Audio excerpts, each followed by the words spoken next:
Greetings, brothers and sisters from the four corners of the world. I hope everyone is doing well and having a blessed day and evening in your perspective places. All right. So, really quickly, my first living amongst the Nephilim lesson was banned from YouTube. All right. So I hope everyone went to Rumble and watched the first one. We went very deeply into everything and how to spot Nephilim. Now, this lesson I have been working on for a very long time, um, and I've even found things that I didn't think I was going to find. Um, Now, with that being said, before we begin, I would like to state that these lessons are clearly for what? They are to recognize how people are being influenced and possessed by spirits. Okay. Um, as I've said before, this whole series is about discerning the wiles of the devil. Now, I would like to say, as Paul said, do I make do you make me your enemy because I tell you the truth? And I'm starting with that because this lesson is just that deep, and you're going to find out that some of the things that we've done in our lives, or some of the things that even people do to this day, um, have been, you can say, intermingled with Nephilim and fallen spirits. Okay, so today we're going to talk about the long awaited, the mysterious Lilith. Okay, now this lesson is called Living Amongst the Nephilim, the Perfect Seducer. All right, now before we go into the full scriptures, I want to share something. Okay, second.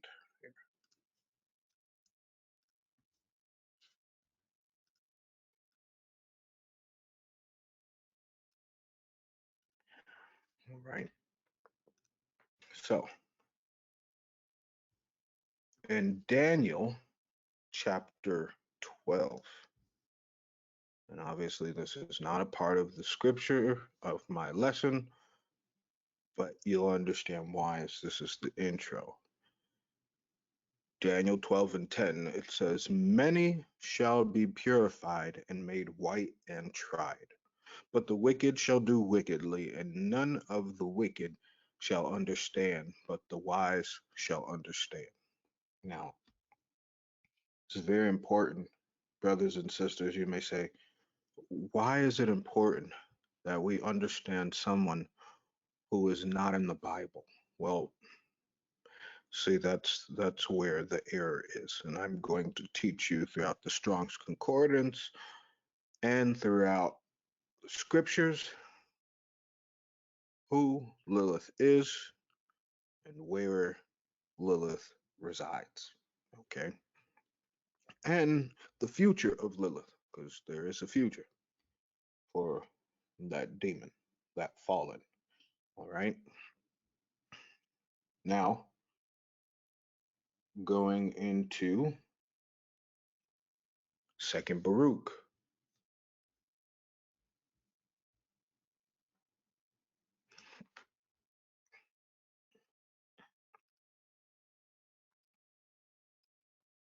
Second Baruch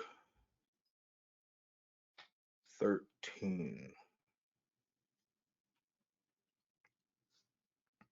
And you'll understand as I continue the lesson as to why I started with 2nd Baruch and 13. It reads,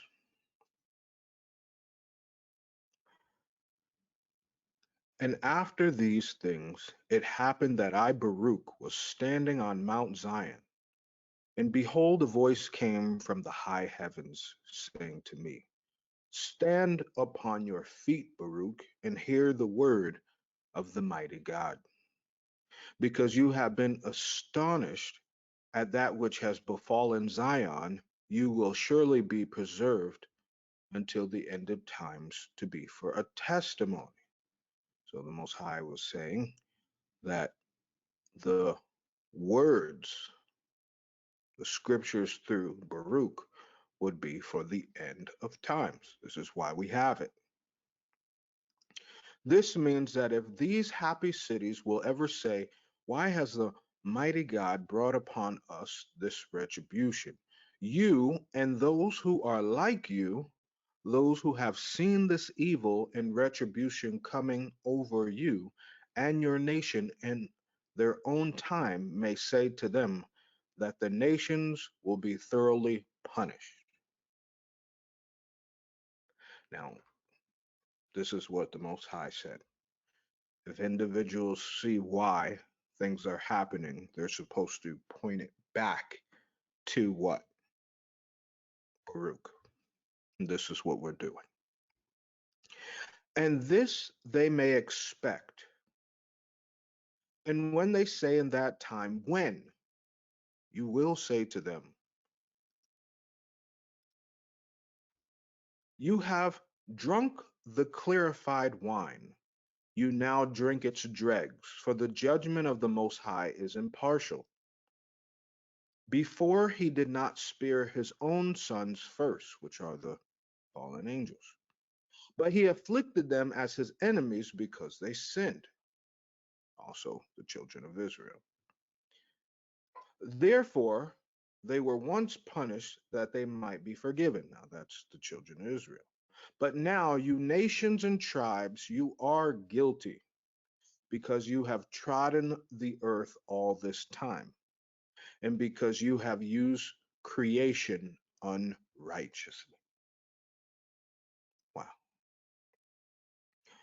For I have always benefited you, and you have always denied the benefits.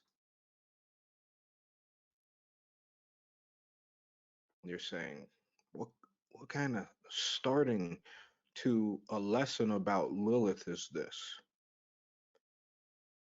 It says, the things, if you could see, we are to the ministers and those who teach and help others, we're supposed to be able to pinpoint why this was happening. Now, sounds almost familiar like the book of Revelation. You've drunken the cup, right? Hmm. Well, let's continue to see. Now, I'm going to go to Baruch 27 and 8. This is chapters 27 and 28.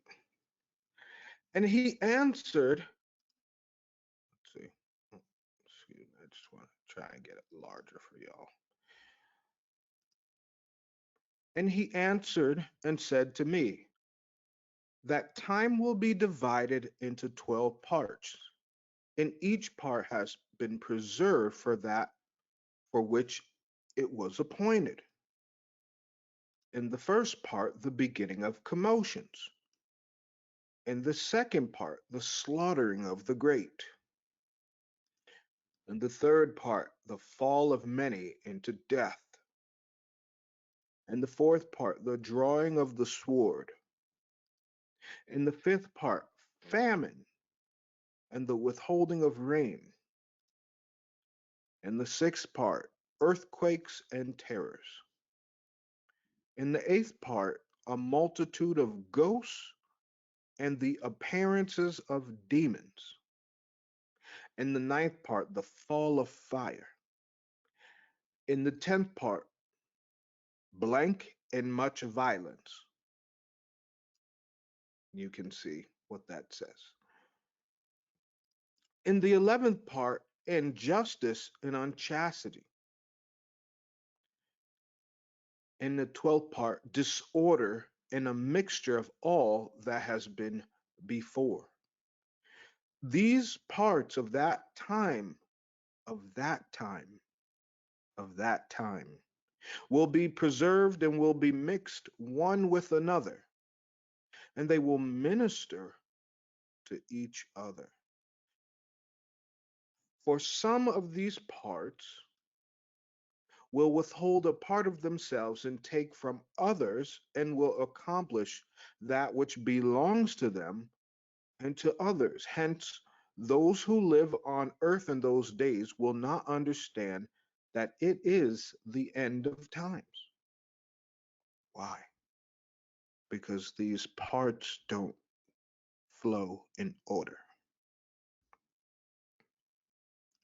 But everyone who will understand will be wise at that time.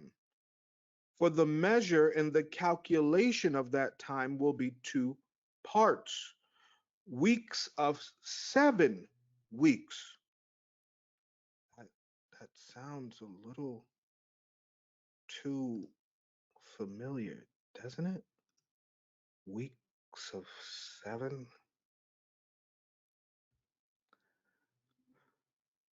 Daniel 9 and 27, he shall confirm the covenant with many for 1 week.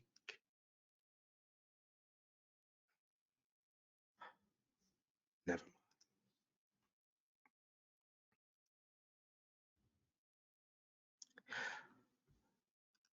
And I answered and said, it is good that man, all right now, get ready. And I answered and said, it is good that man should come so far and see, but it is better that he should not come so far, lest he fall. But I shall also say this, will he who is incorruptible despise those who are corruptible? Will he who despise what happens with those who are corruptible, so that he might only look to those who are not corruptible? But when, O Lord, these things will surely come of which you spoke to me before, let me also know this. If I have found grace in your eyes, is it in one place or in one part of the earth that these things will come, or will they be noticed by the whole earth? Now, in short, not reading the whole thing. And he answered and said to me, that which will happen at the time bears upon the whole earth. Therefore, all who live will notice it. Full stop. So, brothers and sisters, this is the intro to this lesson. I'm going to read this one last time. It is good that a man should come so far and see, but it is better that he should not come so far lest he fall. Now, please examine yourself at this moment and see if this is a lesson that you are spiritually ready for. As a minister, I will not force lessons onto people. However, people are destroyed for the lack of knowledge. So either you're ready or you're not, or you're going to learn to be ready. But with that being said, examine yourself. And so many people, and you really can say this, brothers and sisters, so many people fall into this. They come far from sin. They serve the Most High. They love the Most High. But they haven't examined if they're ready to go the entire distance by their character, by their talents, and whether they are exceeding the righteousness of the scribes and Pharisees, lest they fall. So, my brothers and sisters, let's begin. So, you've all heard, everyone's heard about Lilith. Who in the world is Lilith? You've heard rumors of this individual being Adam's wife, first wife. They even put it in text. Well, I'm happy to share with you, but that's incorrect. Okay. You know, the devil will lie on all things that's righteous. Remember that. But I will prove to you, I will prove to you that Lilith is not Adam's wife, amongst other things. But let's first start with what is the emphasis? Why does the world have such a strong emphasis on this individual at this moment in time? Okay. For example, fair use. I don't own the rights to this. Is that KFC chicken sandwich spicy? Shamefully, I'd do anything for one. Order any KFC sandwich online until July 2nd for Diablo 4 rewards.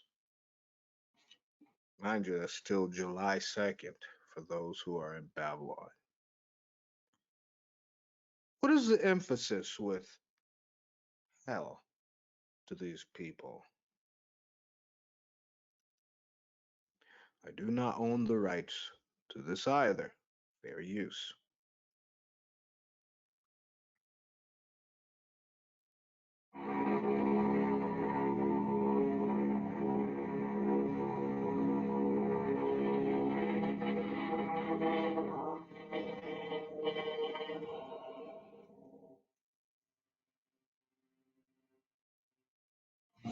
Millions of demons, chopped, trained, branded, poor.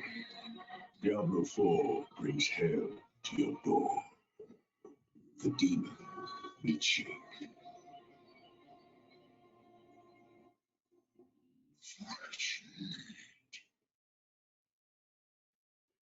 What is the fascination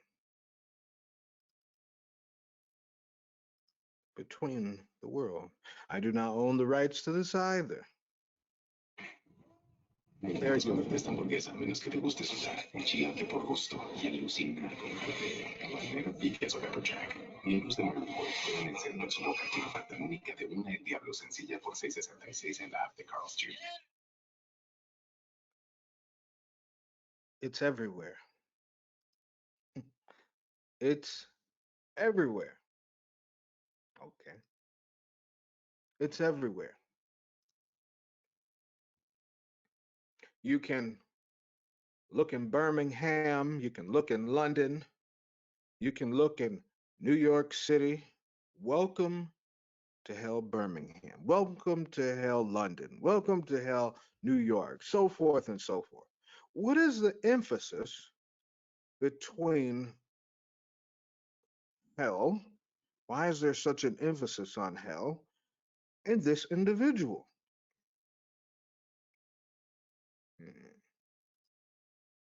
I mean, it's in the food. Look at that. There was Burger King had the Lilith spicy tomato. I mean, what fair use? Check this video out. This is from Korea. I don't own the rights to this either. Hopefully it plays.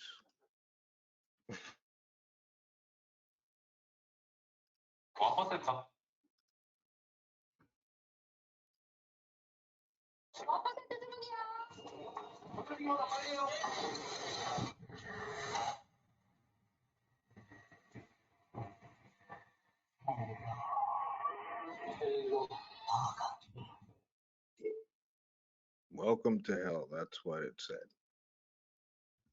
What is the emphasis all of a sudden in the world? I thought this was just a game that came out. Why is this everywhere? Bus stops, train stations. Why? Food. Now, obviously, y'all know what the Bible says, right? Don't sit at the table of the Lord and drink of the cup of devils, right? These are sacrificed foods. And understand, the food doesn't need to be sacrificed to be to Satan. It can be an offering, right? And you can take a part of it if you choose to eat with the devil. But what is it? You're still wondering. What is it with this individual? Right? So let's take it on a little basic trip here. Right? You see, they say, "Oh, it's folklore. It's folklore, right?" Let's dig a little deeper, I should say. Second Baruch 10. Let's keep going, right? Now it reads, and it happened. Let's split this up.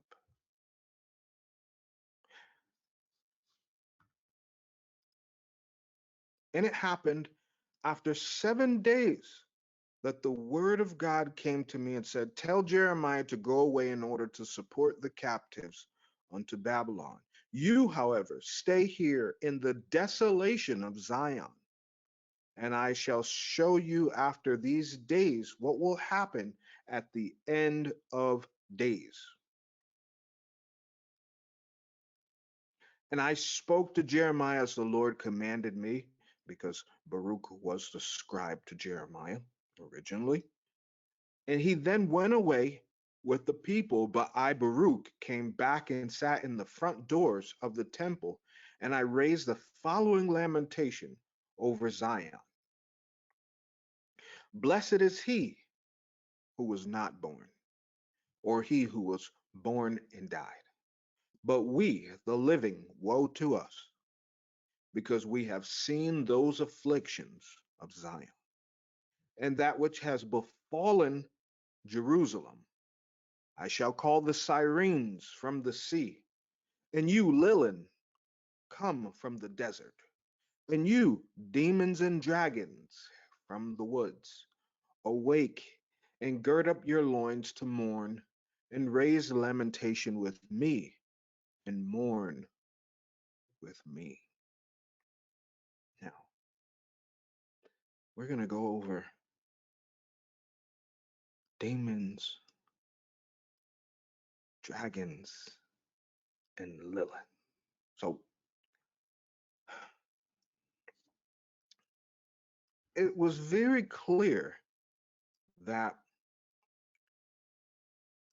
Baruch said these things would be coming out, right? And it would behoove us to make sure that if we want to endure until the end and come and stand up and be a light on the top of the hill, a beacon for Christ, okay, unto others, that we ought to know everything to help save the people, right? It starts here. So, for example, let's now journey into the Bible. In Isaiah chapter 34. Now, I got some stuff for you. Isaiah 34, and I'll read the whole thing. It says, "Come near, ye nations, to hear and hearken, ye people. Let the earth hear, and all that is therein in the world, and all things that come forth of it. For the indignation of the Lord is upon all nations, and his fury upon all their armies. He hath utterly destroyed them, he hath delivered them to the slaughter. Their slain also shall be cast out, and their stink shall come up out of their carcasses. And the mountains shall be melted with their blood.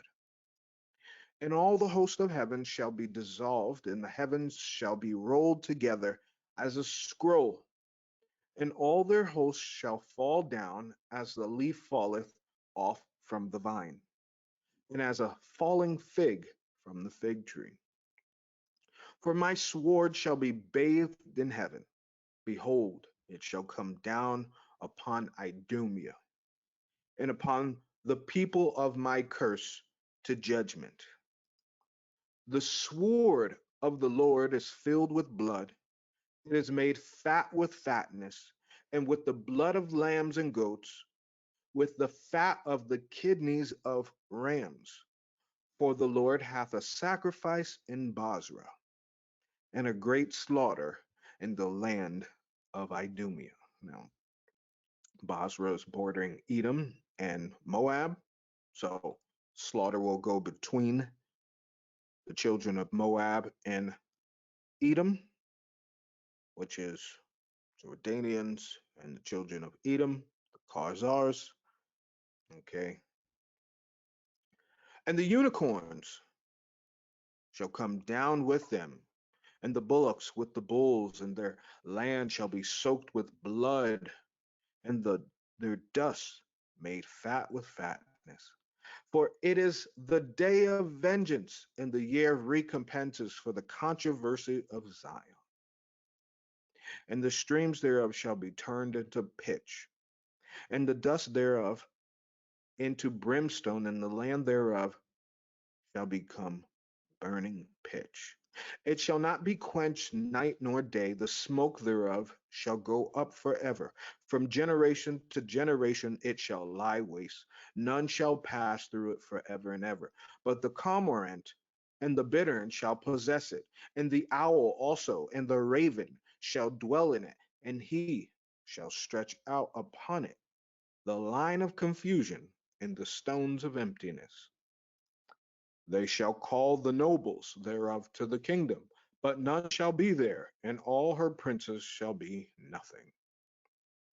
And thorns shall come up in her palaces, nettles and brambles in the fortresses thereof, and it shall be an habitation of dragons and a court of owls. The wild beasts of the desert shall also meet with the wild beasts of the island, and the satyr shall cry to his fellow. The screech owl also shall rest there, and find for herself a place of rest. There shall the great owl make her rest, and lay and hatch and gather under her shadow. There shall the vultures also be gathered, every one with her mate. Seek ye out of the book of the Lord and read. No one of these shall fail. None shall want her mate. For my mouth it hath commanded, and his spirit it hath gathered them. And he that cast the lot for them, and his hand hath divided it into unto them by line. They shall possess it forever, from generation to generation shall they dwell therein. Now, let's first start off with who this is addressing. This is addressing all nations. Okay. This is addressing Idumea and Basra. This is also addressing the people of his curse, the children of Israel. Everyone shall be killed who's in bad standings with the Most High. This is the day of the Lord's vengeance.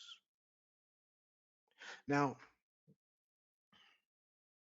If you didn't see the day of the Lord's vengeance, you would probably thought that this has nothing to do with the end of times.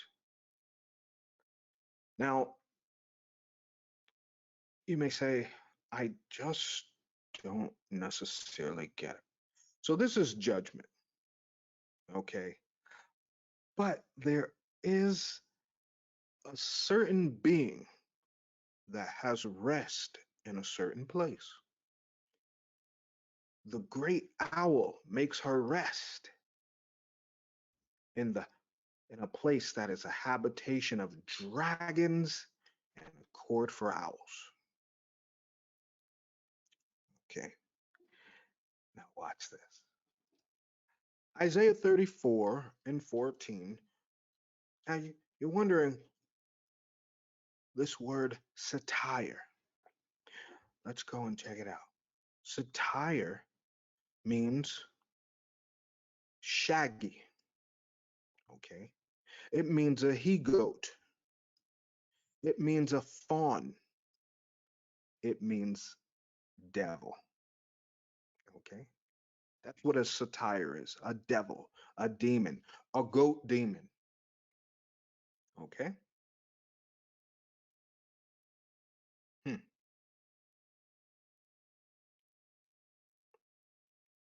Now, you're like, okay, but that's not who this is. This doesn't look like a goat. Now, let's look at the word. The satire shall cry to his fellow. His fellow. Now, please pay attention. Fellow means associate. Okay. So, who is the associate of the satire? The screech owl. Now, let's look at the word screech owl. Look at that. A night specter, screech owl, Lilith. Bingo. Gotcha. Okay. So now Lilith is not Adam's wife and never has been. Now, hold on now. You're like, wait a second. I need something more. So I want you to understand this is the book I'm using. As I'm showing you something next, this is the Strong's. All right. Check this out. All right.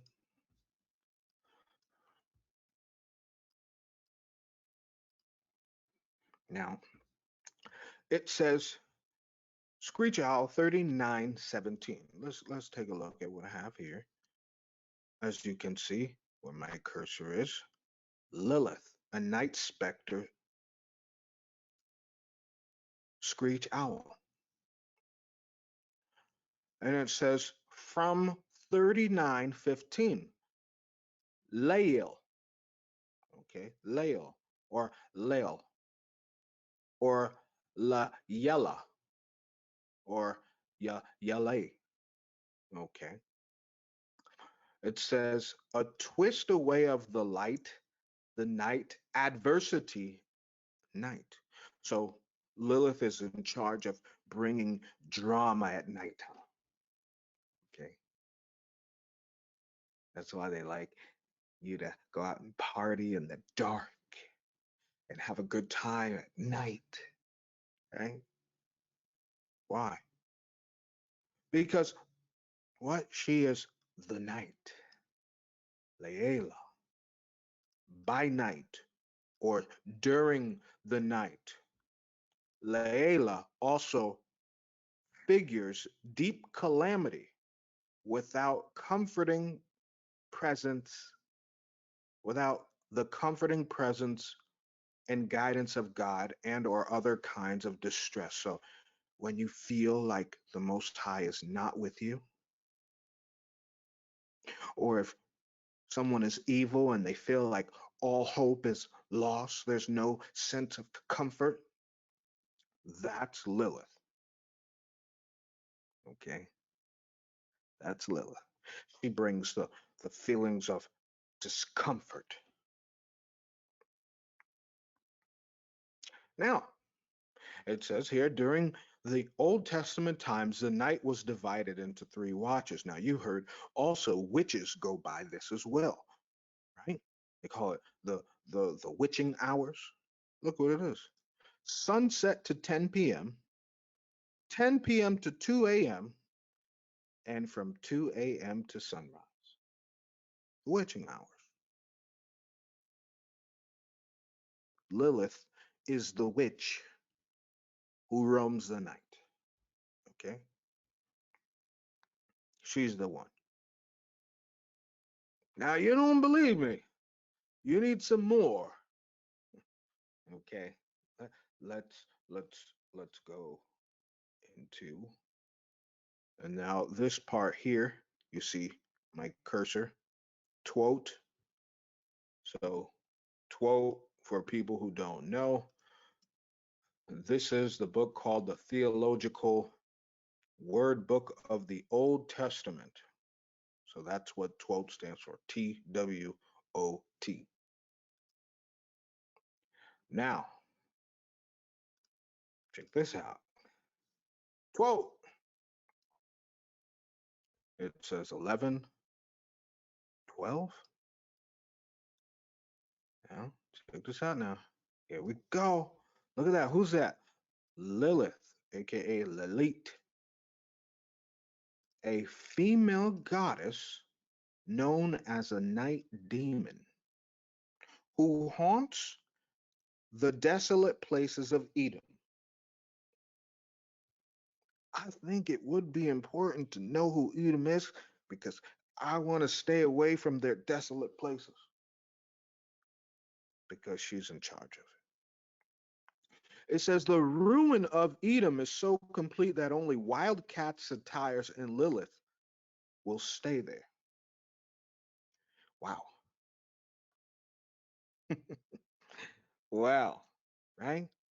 She is depicted as a creature with wings, long flowing hair, and no doubt she personifies the night and the sunset. Well, where did they get this picture from? Oh, yeah, this is the real one. That's right. This is the real one. All right. And she is invoked with a hymn. She is also called the Veiled Bride and also called Our Lady. So, like Our Lady, the Statue of Liberty in Babylon, right? That's the Lady of Babylon. I'm going to show you. It says she's the former epithet she shares with the Babylonian goddess Ishtar. Okay. These night spirits are to be correlated with the male Lilith. Lilith. So there's a male version of her, and then there's a female. The female version is the one, though, I should say. Okay. It's the one. Now, you're going to see that they made Aramaic magic bowls, which I will get into. Just give me some time for Lilith. It says Isaiah did not encourage worship or respect for this demonic deity. The name may be used symbolically to depict a desolation, screech owl. So the desolation comes from Lilith. So when they posting things all over the world, oh, she's about to have fun. That's what it's saying. She's about to go to work on all things that are evil. It says a night demon in the pagan culture was just a night creature, so perhaps a bat or an owl in Israel. She is also known as, in some cultures, the god of pestilence. I wonder why your food prices are so high. And the god of the sea, or the god who is the prince of the sea. Hmm. So Lilith or Lilith Now let's go back and see what they share across the internet. Look, Lilith also spelled Lilith, Lelitu, or Lilith. Anybody named after those? I'm sorry for you. Okay, because names do place a spirit upon people. This is very true. Words are not words for no reason. Okay. Hmm. Right. And you see basic things here: biblical archaeology, society. Lilith squandered the earth. They call her mythic imagination, right? But Babylonian demonic, demonology, right? And then they have the nerve. They always say she's the first wife of Adam. She ain't no wife of Adam. Now, mind you, right? Adam and Eve fail, or Adam and Eve fell from their righteous glory, and they had to be cast out, right? But they didn't fall on their own. They fell from who? The fallen, right? So imagine you being only two people in the entire world. Okay. You'd think just Satan and some Jahza was coming against them? Of course not. Could it be intent that Lilith was whispering evil to Adam, but Adam didn't listen? So then they needed to go to Eve. Now, I'm going to show you how deep this goes. All right. I'm going to show you. All right. You even see more. She was in the Babylonian Talmud. She is known for incantation bowls, which this is the Aramaic magical bowls I will get into. Once again, everywhere in the world, it says she is the first wife of Adam. She is known as a kidnapper and a murderer of children and a seducer of men. Yes, she was behind the spirit of Lamech. Okay, she teamed up with some Jahza to help Lamech feel confident to kidnap and start human trafficking. That was her. So when you see, you know why they don't cover human trafficking in the world? It's because more women human traffic children than men. And no, we could never, oh, we could never blame innocent women. They're the ones who give birth to the children. Why would they do such a thing? Right? So it could it be that because Lilith couldn't get to Adam, she likes to blame, she likes to cause men to blame Adam? Because if she can't have him, then no one can. Right? Isn't this the same with the ways of the world? There's a lot of people who have that mindset. If I can't have you, no one can. So I will destroy you. Right? This is the spirit of Lilith. Okay. Oh, buddy. Now, I'll go ahead and put these things in there. All right. I'll go and put these things in there in the things. Okay. Now, women who are feminists, you got it. Lilith is the god of feminism. Boom. You don't believe me though. But I'm going to show you more. Okay? I'm going to show you more. Traditional depiction of Lilith from ancient Mesopotamia through the Kabbalah,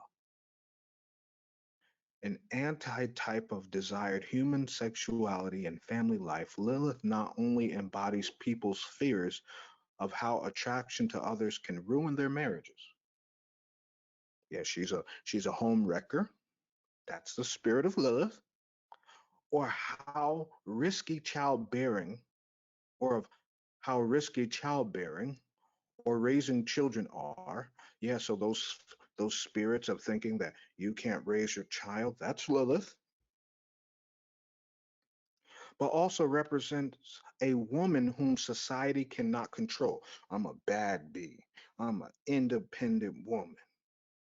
That's Lilith. So now across, at least in the western parts of the world, also in Asia too, women want to be bad. They want to be independent. You can't control me. That's Lilith.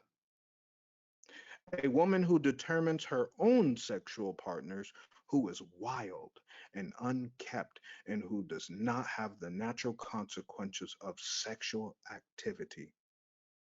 Oh, wait, children. She doesn't have to deal with them.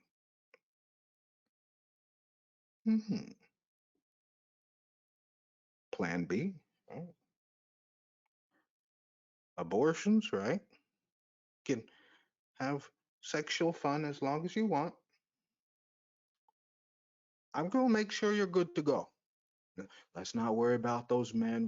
We'll put them on some child support or tarnish their name. But you, I'm going to make sure that you can have as many partners as you want.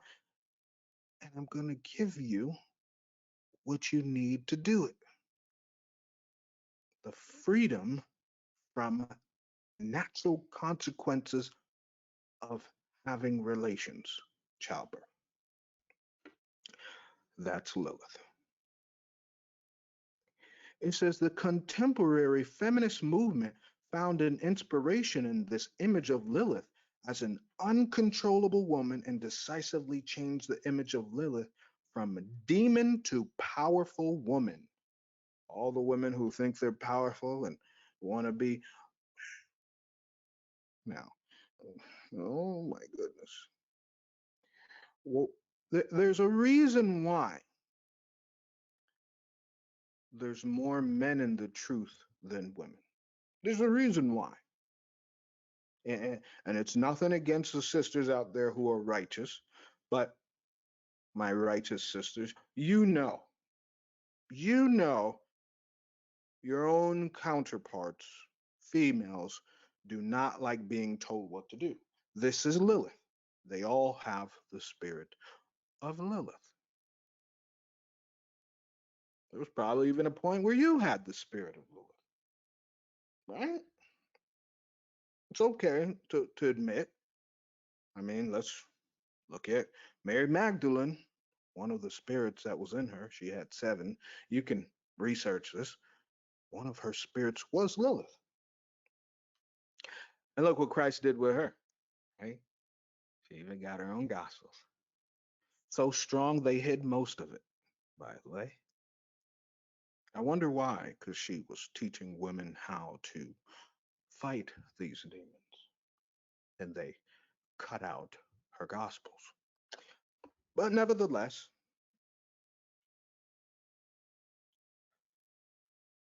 in 1972, there was an article published on Lilith for feminist magazines with aim of recovering her contemporary women. Jewish Jew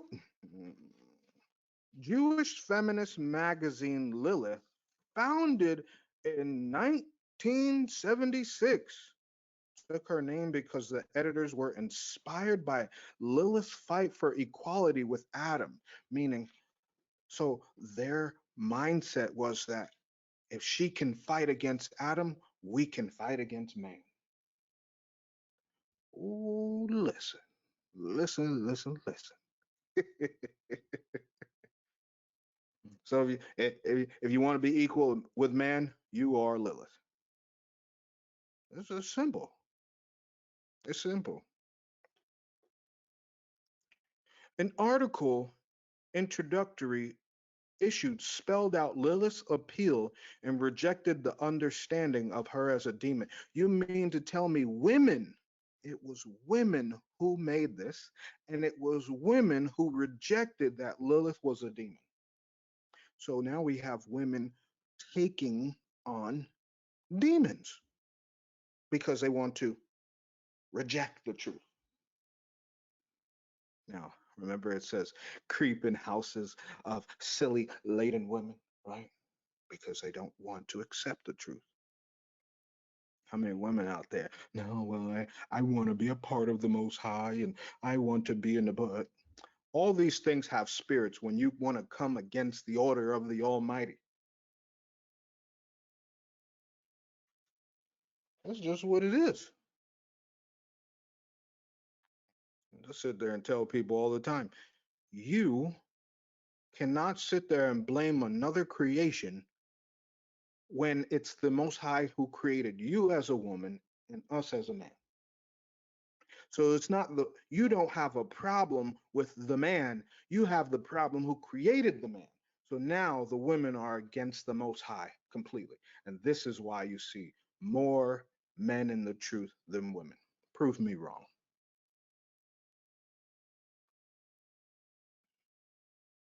It says, since then, 1972, interest of Lilith has grown among Jewish feminists, neo-pagans, and listeners to contemporary music by women, highlighted in the Lilith Fair, poets and other writers.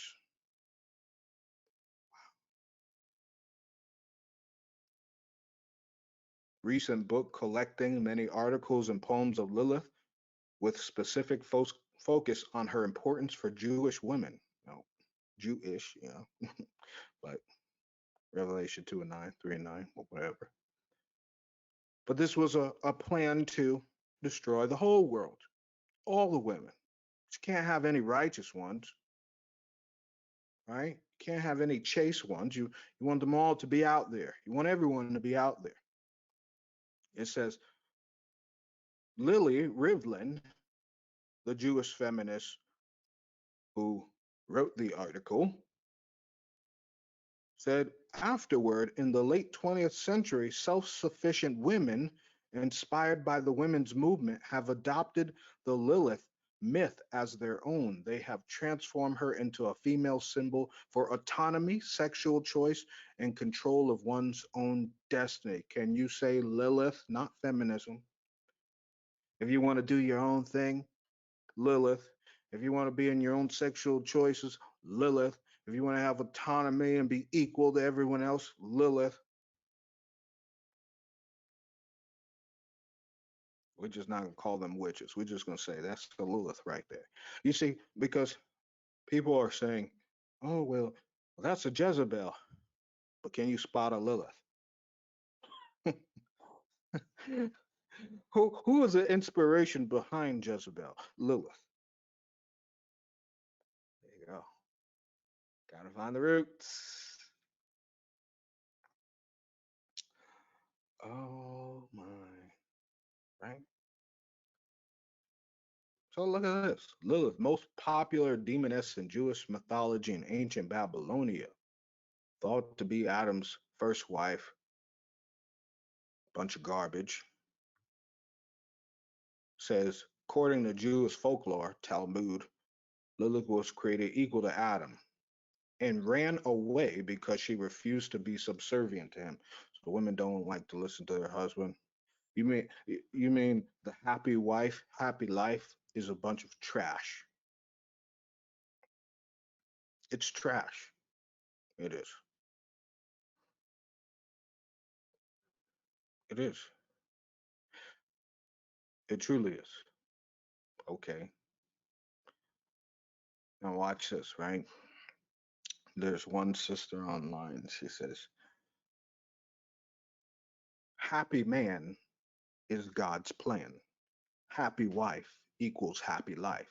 Now, which one do you want? Do you want a happy life in this world, or do you want to be a part of God's plan and righteousness so you can live for an eternity? Right? Hmm. It says she later turned into a winged demon. She's a fallen who preyed on women and infants. In Jewish folklore and literature, Lilith is infamous for preying on young children, pregnant women, and new mothers.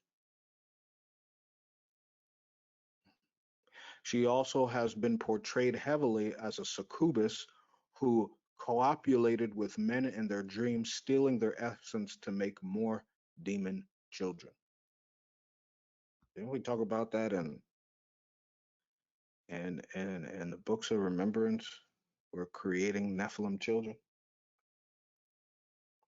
Through her power, she sexually deviated young women and their husbands, making them blind with lust. Oh, wait, you see a society full of lust? OnlyFans? That's Lilith.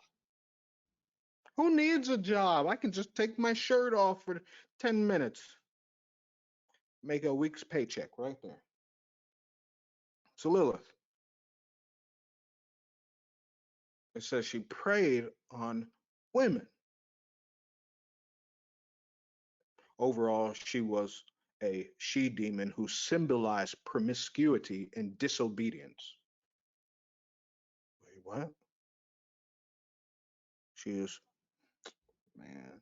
So no wonder why you can't tell females nowadays in the world, not talking about the righteous ones, but the women of the world. You can't tell them now, hey, sister, you should cover up because they all have the spirit of Lilith. Hey, that's not proper. Well, why are you looking at me? It makes me feel good, right? Of course, a demon would tell you it makes you feel good. They don't care about you. What makes them feel good is you destroying yourself, right? They say, I don't like you from the beginning. I'm not going to like you now. I definitely ain't going to like your children if you have any. It says the word Lilith etymologically derived from the Sumerian Lilith, also coming from the word Li, which means wind, or in Hebrew, Layla, meaning night. It is also translated as windstorm or screech owl. And other related names, Labirtu, Lilac, Lilith, Lilitu, Lilithu, Mahalet, Ardat, Lily, and Braxa. The origin of Lily is thought to be derived from the convergence of two previous Babylonian demons, Lamashu, who was a child slayer, and Lilitu, who was a succubus.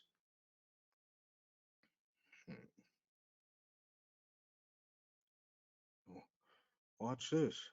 Her name used to quake ancient Babylonians with fear, but now her name is an inspiration to Jewish women who have written her stories. Say what? Jewish women have recognized the strength. Oh, yeah, she's a strong, independent woman that she showed even as a demoness and commended her denouncement of the patriarchy, aka feminist. Says Lilith immediately resists tyranny and removes herself from a situation in which she would be expected to be subservient, ultimately choosing loneliness instead of subservience in a strong determination to keep her independence and dignity. Isn't that why women aren't getting married today? Because they'd rather be a boss girl, independent woman than settle down and have a family. Isn't that what we're seeing over society? Lilith. So these people told you, they didn't tell you the spirit behind their actions, But everything that they're having the females replicate is of Lilith, which means they're all walking Liliths. You are what you stand by. You are what you do. My people are destroyed for the lack of knowledge. Now, I know some people are going to say, you can't use that for the Most High was talking about Israel. It applies for everyone. That's why the pagans said, he who doesn't know history is doomed to repeat it. It's the same concept. If you don't understand what you're doing and why you're doing it, you'll fall because you don't know the reason behind it. Yeah. It says Lilith refutes dependency on anyone else and takes responsibility for her own life, exercising sexual autonomy over her own body. My body, my choice. Everything is about Lilith. It said the Lilith that fights for equality is strong, independent, determined. This is why many Jewish feminists have now called her the first feminist of the world. Now, if I would have said it without showing you, you would have hated me. Now, what happens for my sisters out there who who have an issue with this? Will you actually do as the scriptures say and examine thyself that thou be in the faith? Because if you hold any of these attributes, then you too are a walking Lilith. Look at what it says. It says the title. Lilith through the times demoness to feminist icon. So women are worshiping Lilith just by their actions.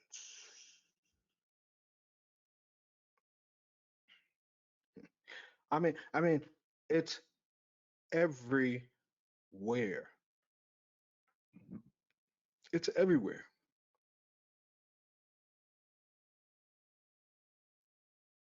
And what's sad is they have to journey to the Bible first to say, I hate men and I hate God in order to get their agenda out. Because that's who they hate. They don't hate Adam, they hate who Adam is the image of Christ, the Most High.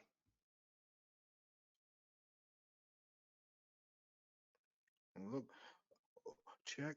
I'm sharing with you because when I go deep into the truth, I go all the way. So, brothers and sisters, hey, my conscience is going to be clear.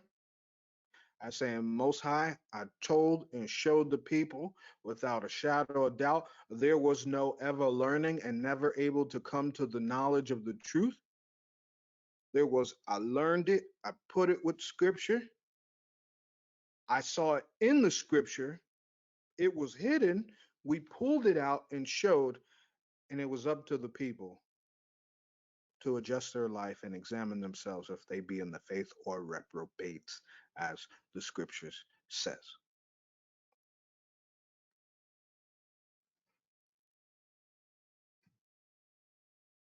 Look at that. Greek mythology. She is the goddess of the dark moon. The witches serve Lilith. Let's get it straight. Lilith, fertility and earth goddess.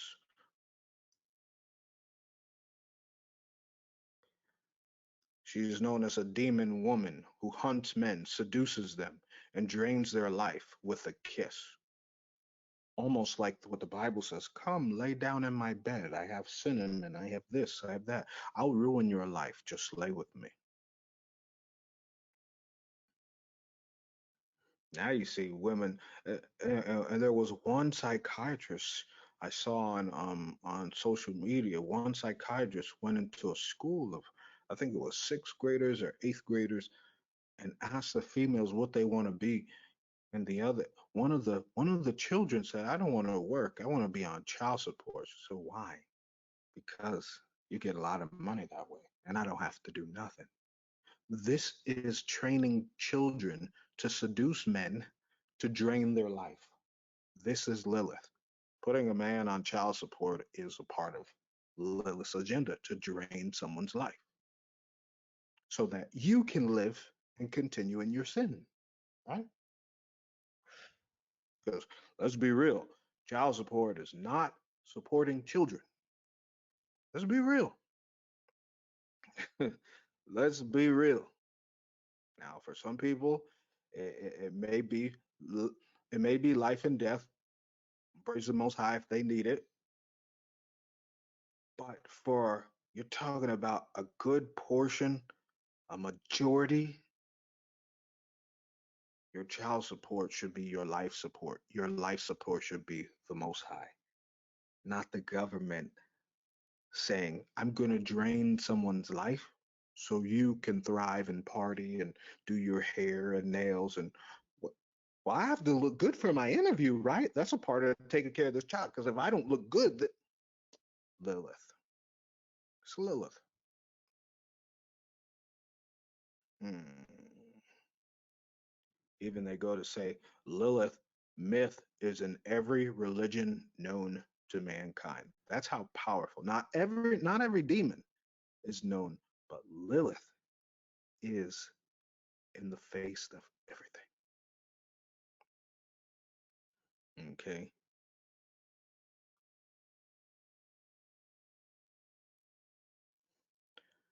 Now it says incubus and succubus. It says incubi are fallen angels who fell to earth because they had sex with mortal women. Since the incubi have stalked the earth, seducing women in their dreams and impregnating them, the children of incubi grow up to become that word. Okay.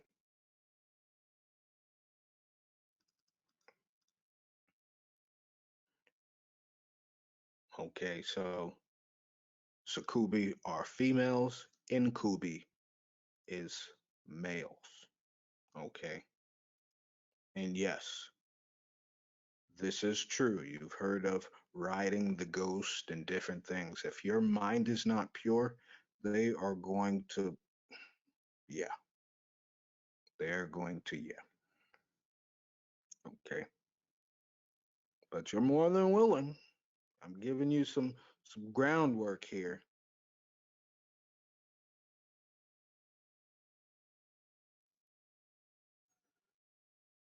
Now, watch this. Okay.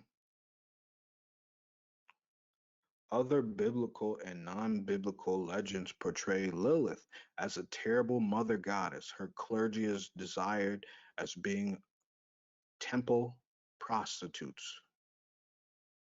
Prostitution is part of Lilith. This belief over time with Lilith becoming the divine whore. Wow. According to clergymen, described as being a tall, beautiful, obsidian skinned, bat winged female with long red, some say black hair, and sharp blue eyes. This creature then seduces men and kills them. This is the perfect example of men describing only the physical characteristics of women and also their obvious fear of being powerless against a woman and controlled by them. So imagine now being a man knowing that so many women have taken on the very spirit of Lilith, where the woman can hold your life in her hands just by words or just because. That's a scary world. I mean, you see it through what Lilith has done with this world for children in the Western world, and in the US, we see it. She has uplifted the woman so much that the woman has is the only person in the world in the Western culture who can kill someone and walk away the next day or in the same day. It's called abortion. It's the only person who can kill someone and walk away. That's a lot of power. You ain't thought of it that way, did you? The only gender in the Western Hemisphere and even in European nations and where abortion is legal is the only person who can walk as a murderer, okay, and be praised by society. We live in a sick world. It's a sick place. Now, mind you, it says Lilith was a whore and a prostitute. Somebody tell me what is the definition of a whore?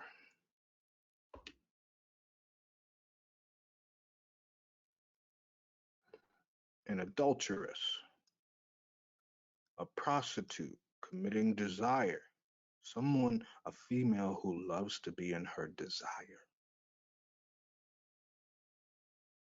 Okay.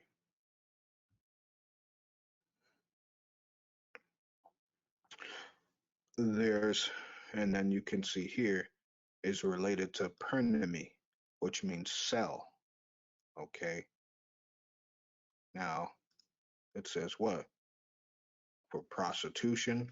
It also says meretrix is one who earns wages. So check this out. When you sell something and when you earn wages using your what? Let's guess. Let's guess. Your skin, right there. You are a whore or a prostitute. All those women who are doing OnlyFans, they're earning wages by selling their skin. They're all prostitutes. Look what it says: a whore, a adulterer, a fornicator. So this would be more on the female side. Whoremonger is for men.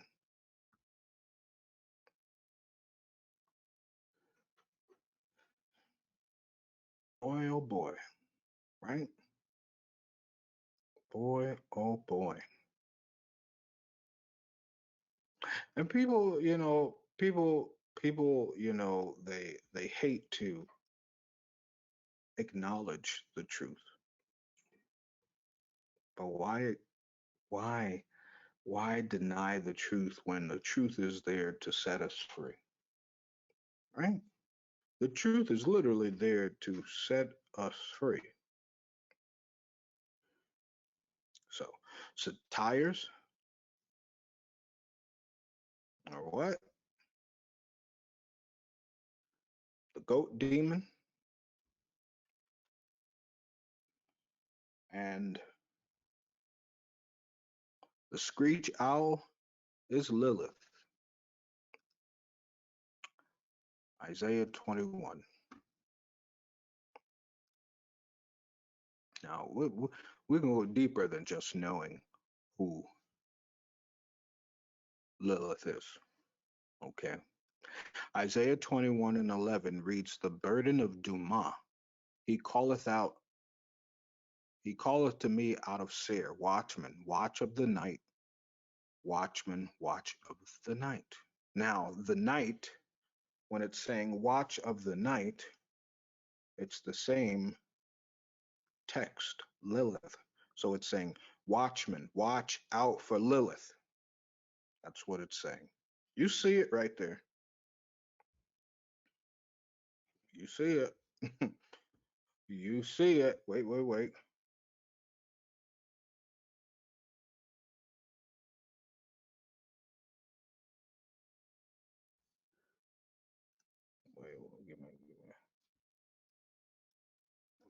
exit out of it. Okay.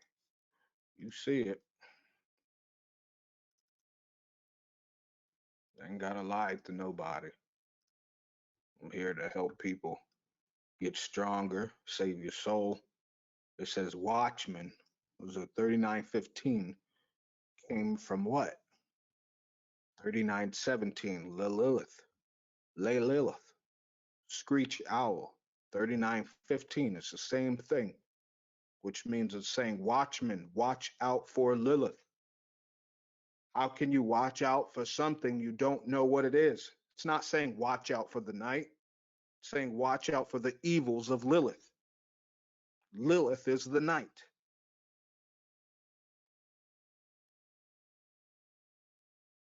He called me out of seer. Okay. Now, this one is interesting, right? Not this one, it's this one. Now, remember, Mount Seir, Seir is the land of Edom along the line of Moab and Ammon, right? And it says hairy and shaggy. Okay. Now, when you, let me see something here.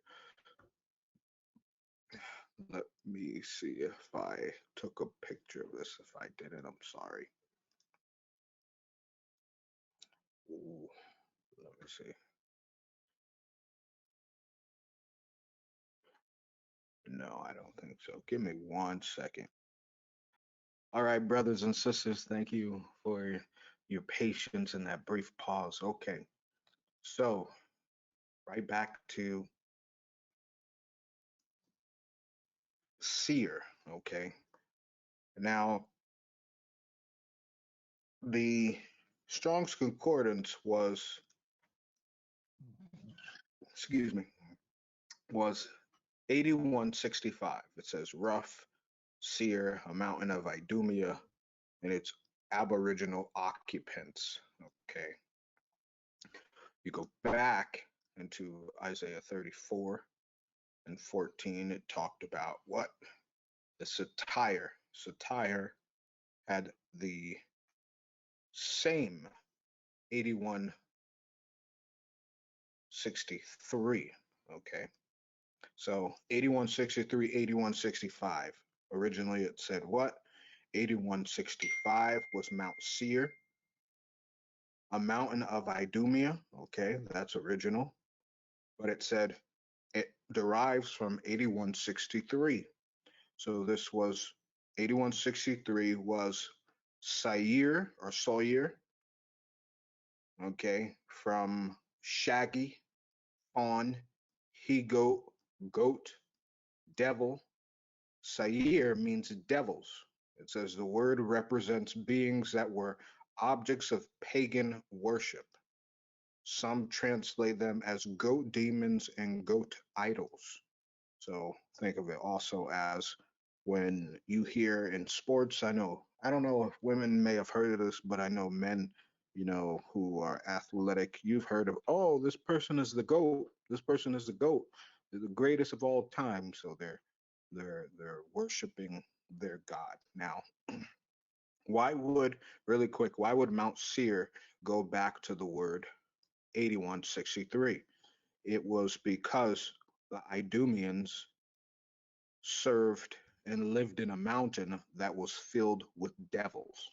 Okay, they worshipped devils. They mixed with all kinds of entities. Okay, so goat devils, fawns. You see shows and movies. I think they had like the old show or movie, and there was a book at first, Narnia, about the fawns.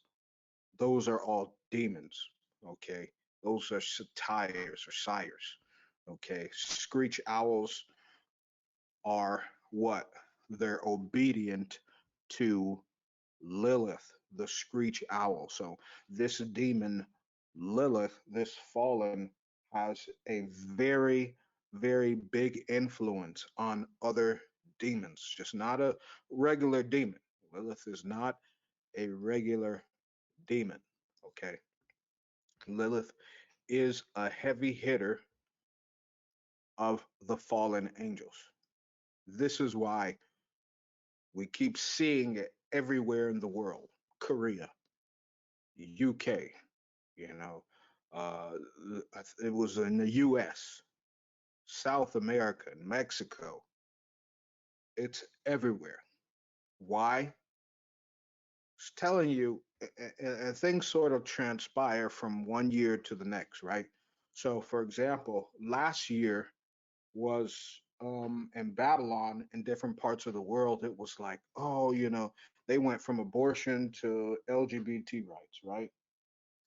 And then this year, it was about we see the LGBT having now things in their stores, right? And then coming after the children. So this is a brief introduction. The Most High is saying, pay attention to this introduction because next year you're going to see more demonic stuff. And this is what the Most High is telling the men of the Most High, his men who are supposed to be doing his work. Watch, watchmen, watch out for the night. Watch out for the night. Watch out for Lilith. Watch out for the satires. Watch out for the demons. Okay? You can't, once again, and you can see, I'm going to show you, this is not just about Duma, which is a part of Arabia, because Lilith was bound to Arabia. Okay? But it says in verse 9, behold, here cometh a chariot of men with a couple of horsemen. And he answered and said, Babylon is fallen and fallen, and all the graven images of her gods he hath broken unto the ground. So watchmen were supposed to watch out even across Babylon as well. Okay. Now you may sit there and say, why, minister, do you focus a lot on Babylon?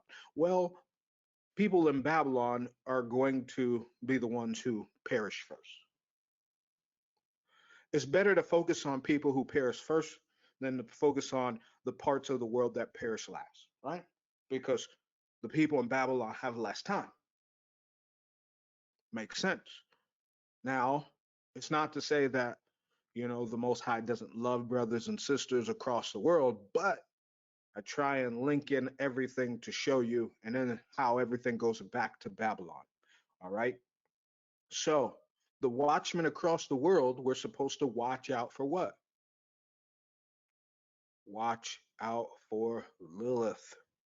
Watch out for the goat demons, all the demons that followed, just like we read in the book of Baruch. Hmm. Okay. Now, you've seen this portion. It says, Babylon is fallen and all her graven images he hath broken unto the ground. Let me share with you something real quick. But before we get there, I want to share with y'all about the bowls. So you saw the magic bowls, right? You see, there's been studies on the incantation bowls. Okay, a little different history about Lilith. Okay, but I'm not. We're gonna keep moving. But and then you have the incantation bowls, right? You may say, what in the world is an incantation bowl? Why haven't I seen it? Why haven't I heard it? It says here an incantation bowl is known as a demon bowl, or a devil trap bowl, or a magic bowl, and so forth, where our bowls come from. Okay. But nevertheless, all right, you see it here in bigger form. Demon bowls, magic bowls, whatever you want to call it. It's a bowl. All right. Incantation and demons. Now,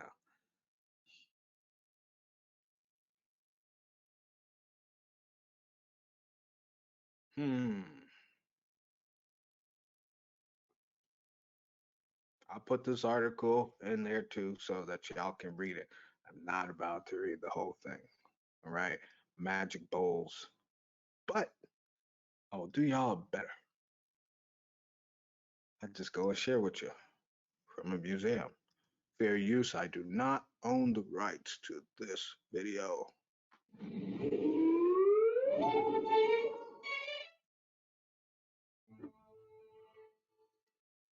Welcome to one of the world's great museums, the Hermitage in St. Petersburg, Russia.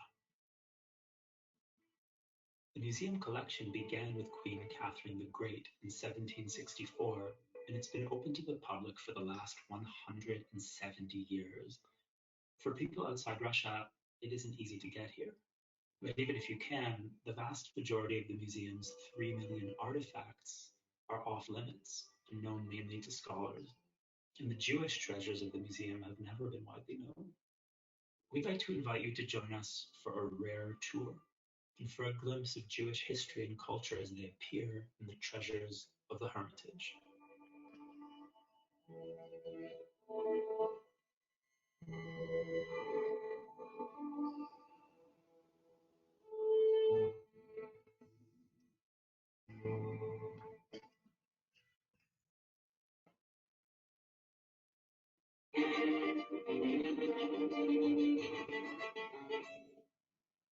At first glance, these clay vessels look like ordinary bowls, the kind you'd use for soup or cereal. A closer look reveals intricate inscriptions in Aramaic, not the kind of thing you'd find in an ordinary soup bowl. These bowls are 1,400 years old, and they weren't meant for food at all. They had a different purpose, warding off demons. Around 600 CE, Jews lived side by side with Christians and Zoroastrians in the country we'd now call Iraq, which was then part of the Sasanian Empire. And this was a rich world of Jewish life and scholarship, the one that produced the Babylonian Talmud. People there, like people today, were concerned with protecting themselves against diseases, calamities, and troubles of various kinds. These manifestations of misfortune were imagined as demons, creatures of the underworld who brought specific kinds of bad luck. If you wanted to ward them off, one way to do it was with an incantation bowl. This was a kind of folk magic. A bit later on, when the new religion of Islam began to spread, it tried to eradicate traditions like this one, which seemed pagan. Jewish law also frowned on these practices, citing chapter 18 of the book of Deuteronomy, which bans any kind of witchcraft. Let no one be found among you who consigns his son or daughter to the fire, reads the biblical text, or who is an augur, a soothsayer, a diviner, a sorcerer, one who casts spells, or one who consults ghosts or familiar spirits, or one who inquires of the dead. For anyone who does such things is abhorrent to God, and it is because of these abhorrent things that the Lord your God is driving them out from before you.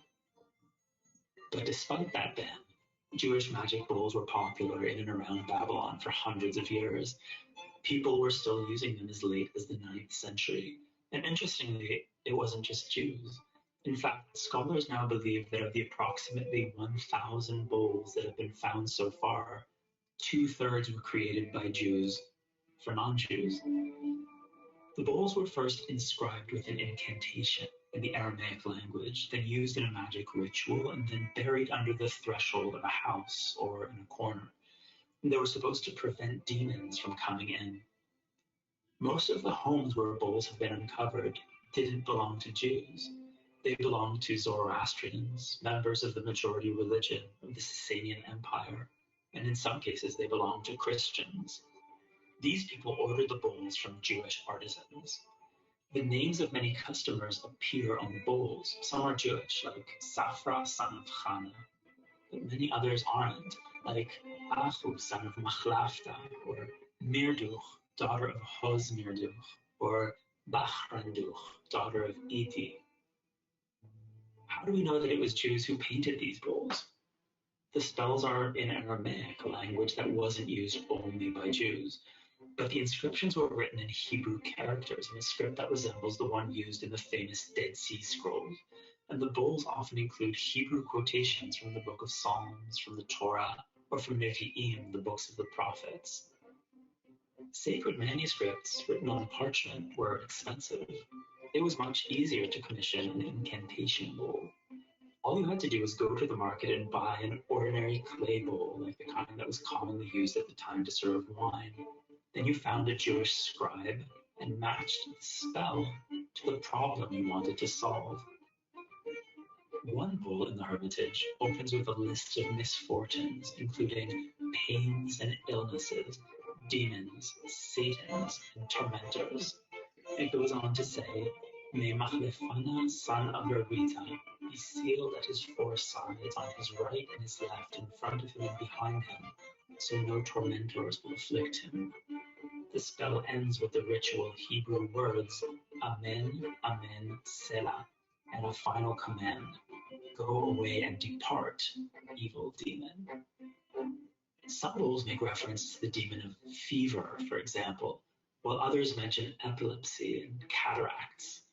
Some offer protection from the evil eye and the destruction of the house. Others are intended to ward off deaths in infancy or childbirth, which were thought to be the work of the female demon, Lilith. Images of the demons appear on some of the bowls. Jews often imagined demons with birds' feet instead of arms and legs. And it was believed that evil forces took the form of creatures that were half human, half bird. If you found bird footprints under your bed, for example, it was a sign that a demon had paid you a visit during the night. The specific demons that caused misfortune were often shared by Jews and their non-Jewish neighbors. For example, the demon Ashmedai, the prince of demons, who's familiar in the Jewish tradition, actually originated in the Zoroastrian religion. So the demons might have been cosmopolitan, not limited to one religious community, but the forces of light that the incantation bowls appeal to for help, all of these are Jewish. The spells sometimes mention rabbis by name.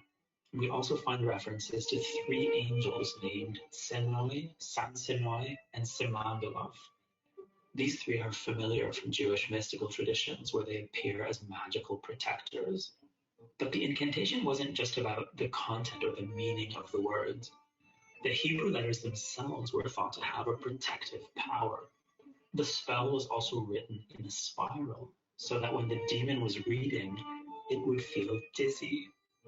The shape of the inscription, the way words wind around an image of a demon, this seems to bind the evil creature, hemming it in, preventing it from harming the residents of the home. The bowls sometimes spelled words incorrectly on purpose to further confuse the forces of evil. In some cases, the letters on the bowls aren't real letters at all, but a kind of crude graphic imitation, squiggles that only resemble handwritten text. This was also a deliberate attempt to confuse the demons and get them to turn around and leave. One strange detail is that the bowls are always found buried upside down. We don't know why. Maybe because their message was intended for inhabitants of the underworld, it made sense to have the writing facing downward. Or maybe this was done to ensure that no one else could read them, so the spells didn't lose their power. In any case, it was considered bad luck to touch these bowls unnecessarily, or to remove them from the house. Today, Jewish incantation bowls can be seen not only by ancient demons, but by any visitor to the Hermitage Museum. It's true that most of us can't read the spells inside these bowls or understand them. Then again, maybe that's for the best. Now, brothers and sisters, I want to rewind it right back here real quick. And the destruction of the house. Others are intended to ward off deaths in infancy or childbirth, which were thought to be the work of the female demon, Lilith. Images of the demons appear on some of the bowls. Jews often imagine demons with birds' feet instead of arms and legs. So birds' feet, arms and legs. Now, that brings me, brothers and sisters, to a cult I said I would talk about, right? And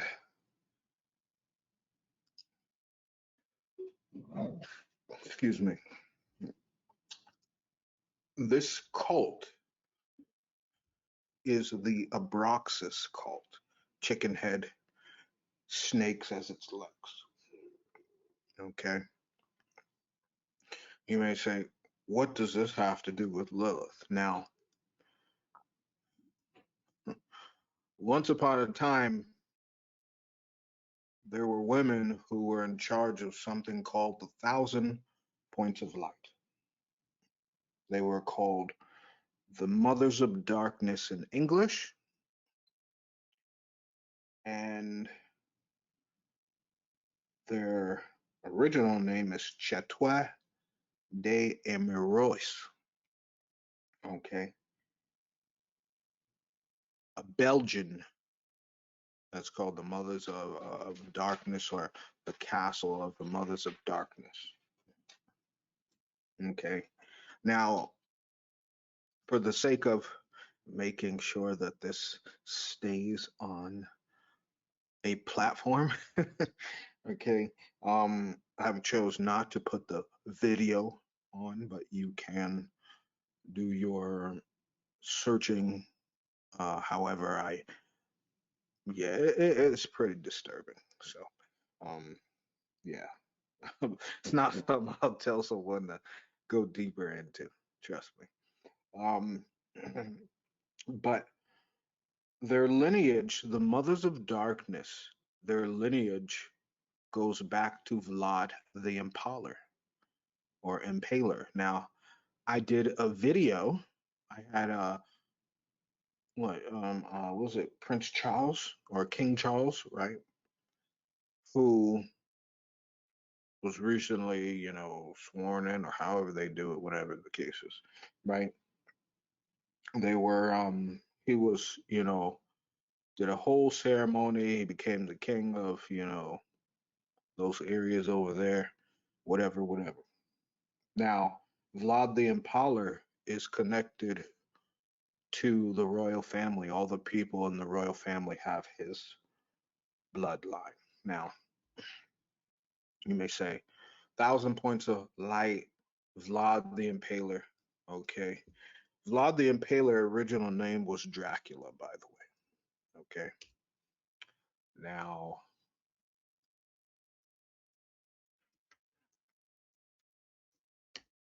let's see. Now, Dracula means the dragon, right? Now, let's see something here. Now, in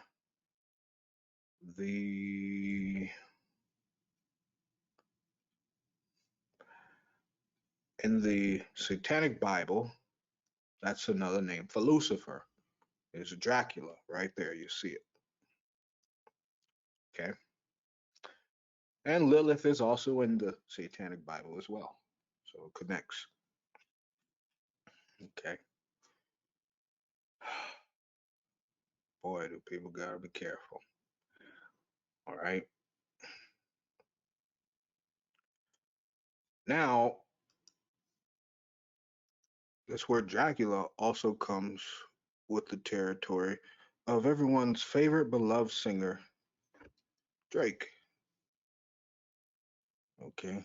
Drake means dragon. Okay.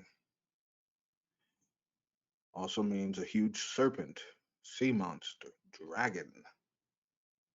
So think of it this way also, right? So Drake would be a incubus. Lilith is a succubus, I think it is, and then Drake is an incubus. He's a male Lilith. Okay. Trying to get all the women and the men to follow suit. And then Lilith is to get all the men, but to seduce them, to kill them, and to kill their future children. How many times, brothers and sisters, have people worshipped these celebrities as well, not knowing that, oh, they say in the very term, you know, Draco, people use this term as a gun. It's talking about dragon, right? Serpent. So you're literally saying that, oh, I got this Draco, yada, yada, yada, yada, right? This is all in the music today. They're saying they have weapons of the serpent. So it's true to understand that guns and knives and different things of that nature, they are weapons of the serpent. Tells us this in the books of remembrance. They're also called the sounds of death, right? They hurt, they kill, they shed blood, they threaten, they frighten people, right? All sounds of death. It's getting deep, right? Now, look at this, right? Here is, I'm not going to read this, but as you can see, it says an invocation towards lust. This is a satanic Bible, and look whose name they refer to in the names of the great harlot Babylon and of Lilith. So it's very, very clear that people know exactly what they're doing when they're on the other side.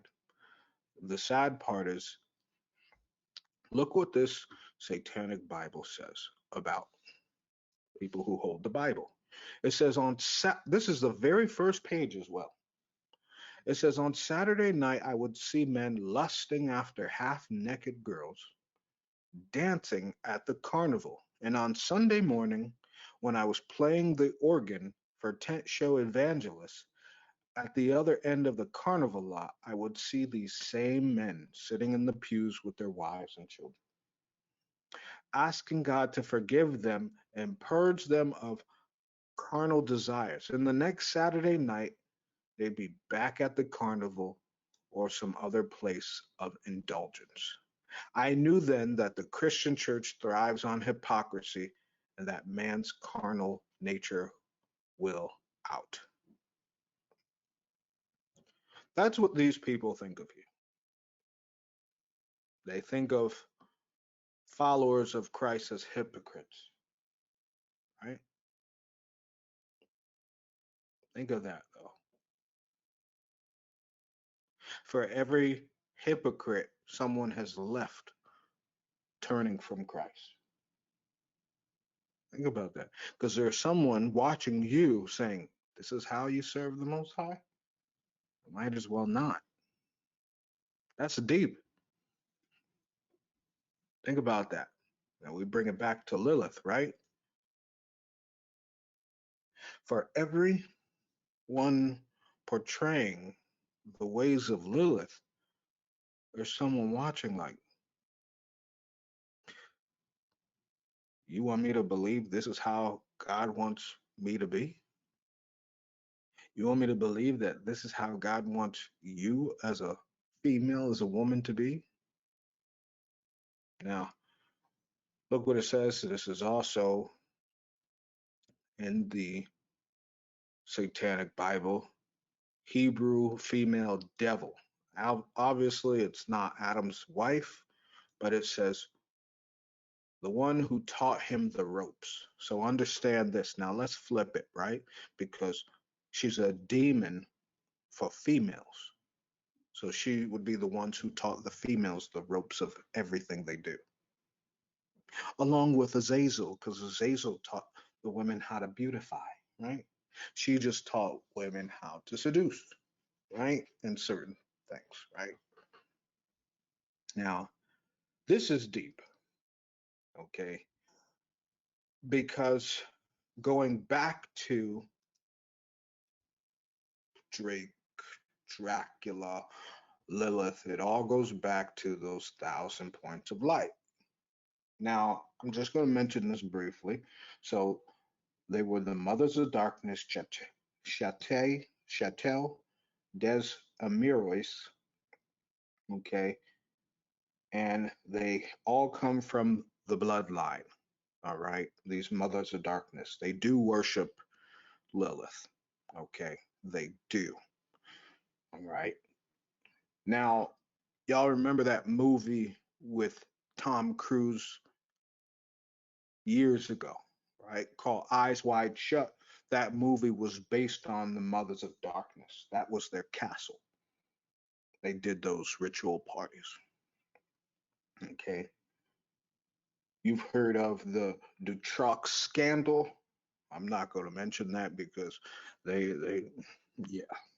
But go ahead and if you want to research it, yeah, that was children who were found in there. Yeah, and one of the people who you know who uh one of the men there was held accountable there, and while he was in prison they were giving him welfare checks from taxpayers' money, and he was buying more torture homes while in prison, and they let him go, and then he kept on, doing evil. Yeah, he was a member through the women of the Mothers of Darkness. He was a family member. Okay. Um, Now the Mothers of Darkness, they follow this cult here called the Abraxas. Okay, cult. Okay, strong Luciferians, you know, to say the least of the, maybe that would be a nicer term, but let me show you a little bit more. Okay, one moment, please.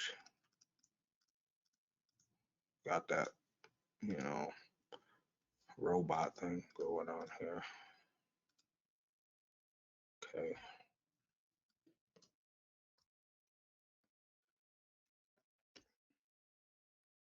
now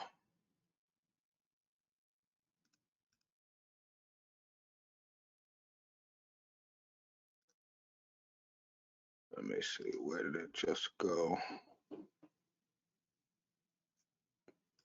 Okay,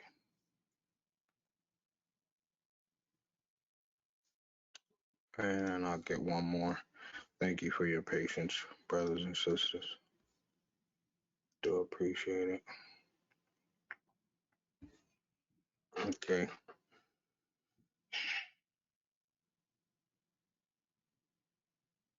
now Abraxas, chicken head, king's head, whatever, and snakes, feet of snakes. Okay, this term, right? I think they've changed something here, but I'll go on this one. Okay, now this is some sick and twisted stuff, but I'm gonna let you know. They're the ones who deal heavily with amulets and charms. In short, that's why you see most of the world now, a lot of the people who are out of the truth, they're talking about, oh, I got these rocks and these crystals now. Okay, this is a part of the Abraxas cult. The Abraxas cult um, deal heavily with word magic, such as abracadabra, which is a demonic spellbinding term. Okay, now I'll share this with y'all. Abraxas is the god who Simon Magus worshiped. Remember the one who went against Peter in the Bible, right? Look at Acts. Abraxas was the god he worshipped. And Abraxas is apparently amongst the Egyptian gods, the Persian gods, and the Syrian god. Now, in the Syrian text, okay, Abraxas was known as Yahweh and Jehovah. So if you call on Yahweh and Jehovah, you are calling on Abraxas. Okay. Everyone should know this by now that those names are not correct, but don't believe me? Do your fair research. Okay. Says the thought of Abraxas as a demon, because that's what Abraxas was. Okay. Now, the name derived from abracadabra, so there are spells to specific gods. So now you're starting to think Harry Potter, because everything in Harry Potter was an actual spell. Very true. It says he's represented on amulets as having the head of a cock, which is a chicken, the feet of a dragon, and a whip in his hand. Demonologists have made him a demon with the head of a king and this with serpents for his legs. All right. Egyptians claim them as a supreme god. Okay. And they believe that Jesus was somehow some kind of mythical being within their religion, which is wild, right? But we know Jesus is not the name either, obviously. But this goes so deep. Let me, and I think there were some more articles that I had that I wanted to share this, but I can't necessarily find. Okay, Praxis here. Okay, okay. So I'll just go.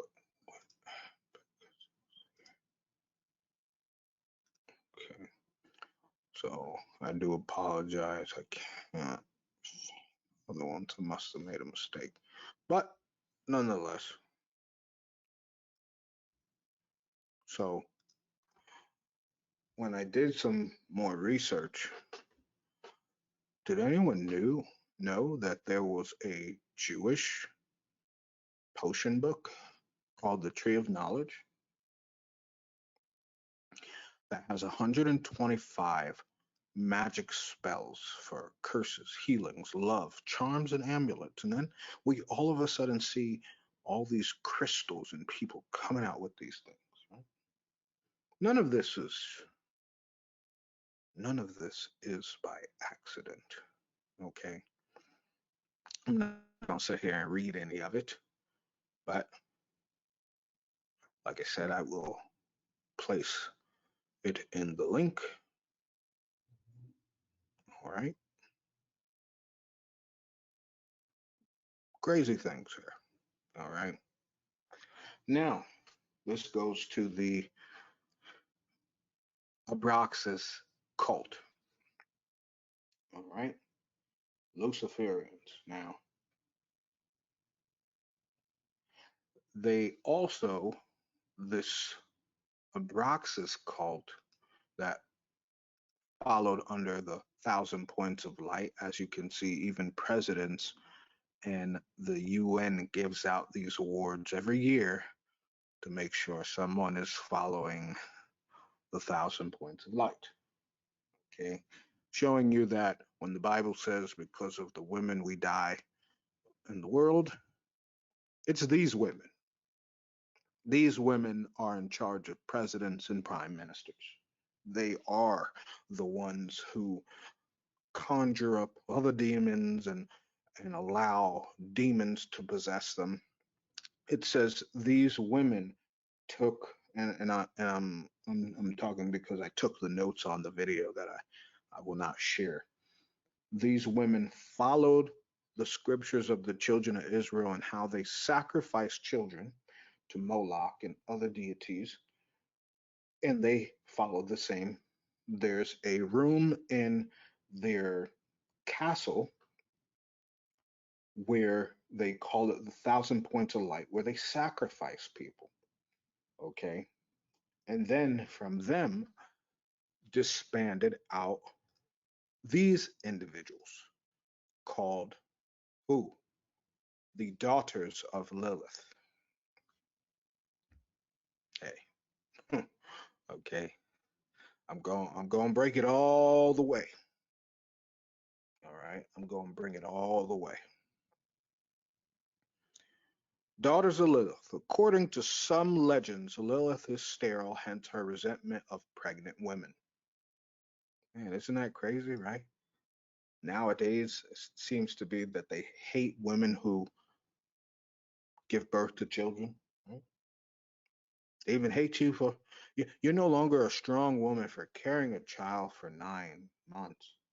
You're strong for killing one, right? Now, it's strong to give birth because, yeah, that's a lot of pushing. Some women push for 12 hours, 24 hours, right? And give birth to the next generation that the Most High wants to live. That's strong. But the shedding some blood is not strong at all. It reads, in other legends, however, Lilith is the mother of the host of spirits. You see that? That's why in the Bible it said the satyrs follow her. The demons follow Lilith. The daughters of Lilith may be among that host. These daughters may be her actual daughters or Lilith's female entourage. The term may be intended metaphorically too. Daughters of Lilith is a Jewish term indicating a witch. Wicca, witches, all of those people are daughters of Lilith. It may be understood to indicate any of Lilith's mortal female devotees. Now, what is a devotee? A person who is interested in or enthusiastic about someone or something, a strong believer in a particular religion or God, also an enthusiast, an addict, fanatic, so forth and so forth. The spirits called daughters of Lilith are accused of tempting chaste women to aggressively assert their sexuality. So pretty much, hey girl, when are you gonna finally lose your virginity? Come on, he's hot. You should go after him. Yeah, these are people who are steering you to lose your chastity. Right? Same thing with, men, right? Say, hey man, you ain't go get no girls yet, I'm starting to think you suspect or something. Why can't why can't we focus on being chaste and pure and clean? Why can't the cool thing be to say, hey, I'm gonna wait till marriage, right? It says they seduce and lure them to ruin. Okay. They may kill them or just ruin them socially. Wow, blackmail and different things, right? Lilith's daughters rendezvous at spiritually powerful trees, witches, covens, right? What was that thing? The Georgia Guidestones and I can't remember the one in England that they have. Man, listen. They live within mirrors. Say what? Women were cautioned against gazing at mirrors so as not to invite the attention of Lilith's daughters. They can allegedly possess someone who is gazing intently within. Say what? This may actually indicate their role in mirror gazing divination, similar to crystal ball gazing. Lilith herself is traditionally ambivalent towards mirrors. Oh, they love mirrors. Shards of broken mirror are among the magical tools used to ward her away. Now, wait. You may be saying why. Now, watch this. Okay. Wait. Where is it? Where is it? Oh, here we go. Let's go back. Hold that thought. One moment. I'm going to show you. I'm going to show you what it's called. Okay. It's called, you say, mirror divination, right? It's called scrying. Scrying is also known as seeing or peeping. It's a practice of looking into a suitable medium in the hope of detecting significant messages or visions. Okay. The object might be personal guidance, prophecy, revelation, or inspiration, but down the ages, scrying in various forms also have been means of divination and fortune telling.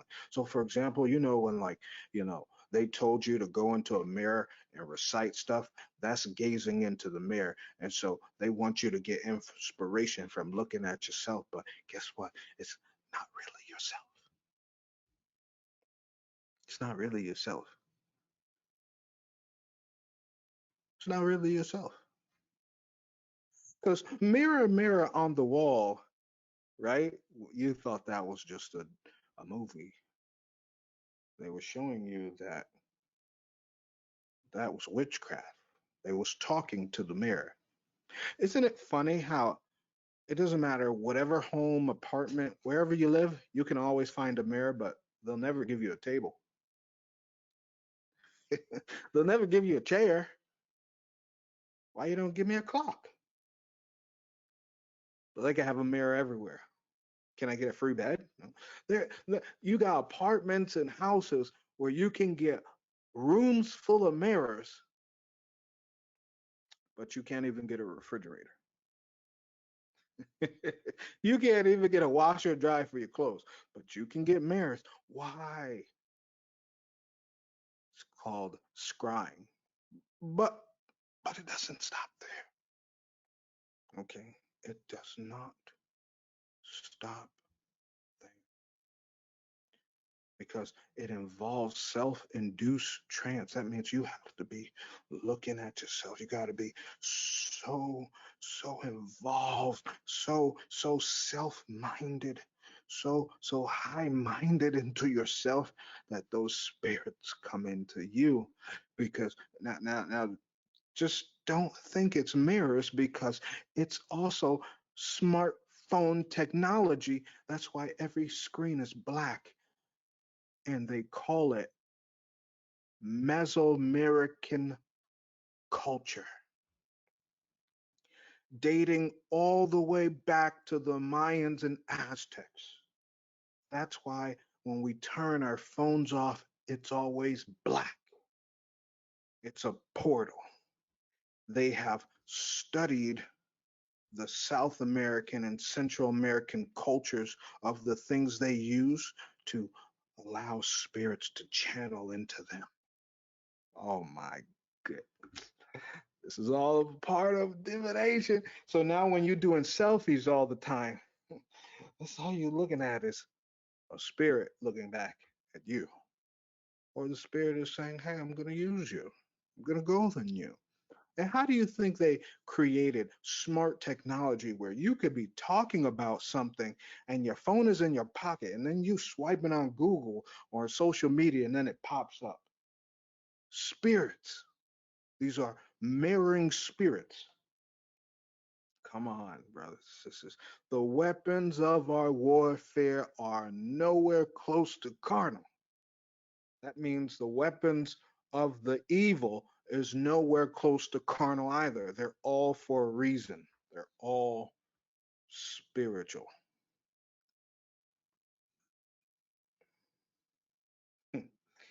Ooh, buddy.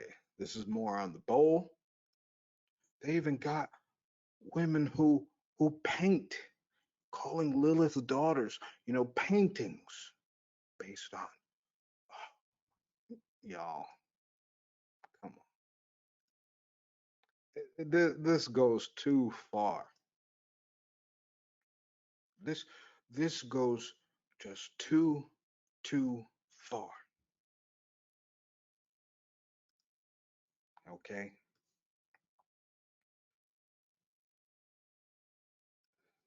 Now, Isaiah 13, the judgment of Babylon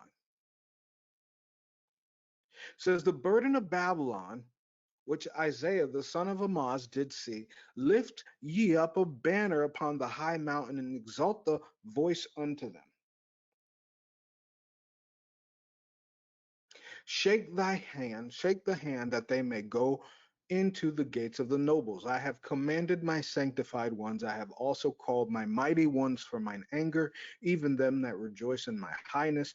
The noise of a multitude in the mountains, like as of a great people, a tumultuous noise of the kingdoms of nations. Gathered together, the Lord of hosts mustereth the hosts of the battle. They cometh from a far country, from the end of heaven, even the Lord, and the weapons of his indignation to destroy the whole land. Yes, this is Babylon. Howl ye, for the day of the Lord is at hand. It shall come as a destruction from the Almighty. Therefore shall all hands be faint, and every man's heart shall melt, and they shall be afraid, and pangs and sorrow shall take hold of them. They shall be in pain as a woman that travaileth. They shall be amazed one at another, and their faces shall be as flames. Behold, the day of the Lord cometh cruel, and both with wrath and fierce anger to lay the land desolate. He shall destroy the sinners thereof out of it. For the stars of heaven and the constellations thereof shall not give their light. The sun shall be darkened in his going forth, and the moon shall not cause her light to shine. And I will punish the world for their evil, and the wicked for their iniquity, and I will cause the arrogancy of the proud to cease. See that he hates those who are arrogant, and will lay low of the haughtiness of the terrible. I will make a man more precious than fine gold, even a man than the golden wedge of Ophir. That's the manner of the Most High. Therefore I will shake the heavens, and the earth shall remove out of her place in the wrath of the Lord of hosts, and in the day of his fierce anger. And it shall be as the chase roe and as a sheep that no man taketh up. They shall every man turn to his own people and flee everyone into his own land. And everyone that is found shall be thrust through, and everyone that is joined unto them shall fall by the sword. Their children also shall be dashed to pieces before their eyes. Their children shall be spoiled, their wives shall be ravished. Behold, I will stir up the Medes, it's the Persians, Iranians, against them, which shall not regard silver. As for gold, they shall not delight in it. Their bows also shall dash the young men to pieces. They shall have no pity on the fruit of the womb. Their eye shall not spare children. In Babylon, the glory of kingdoms, the beauty of the Chaldees, excellency shall be as when God overthrew Sodom and Gomorrah.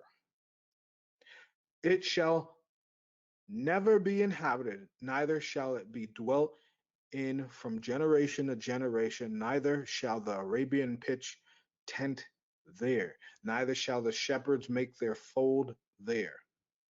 But the wild beasts of the desert shall lie there, and their houses shall be full of doleful creatures, and owls shall dwell there, and satyrs shall dance there. The demons will dance because Babylon is finally destroyed. And the wild beasts of the island shall cry in their desolate houses, and dragons in their pleasant palaces, and her time is near to come, and her days shall not be prolonged. Now, owls, right? We know the screeching owl is who? Lilith. Okay, let's do a little research, right? Let's look at this. Howlers. Okay, we know satyrs are demons, right? Desolate houses, dragons, right?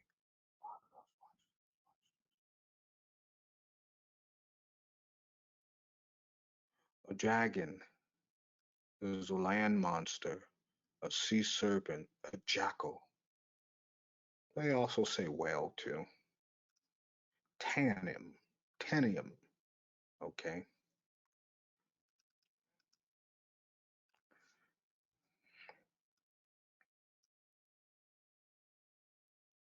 And let me see if I can find.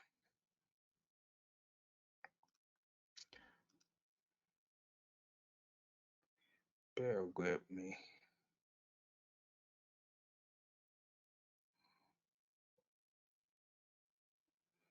Because I wanna show this to y'all. I still find it.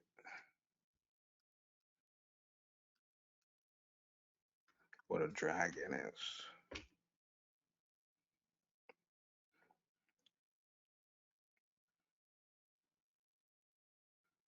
Now, dragon, huge serpent, dragon, serpent, giant sea fish comes from Drake, Draco, Drake. Drake means dragon, which is devil.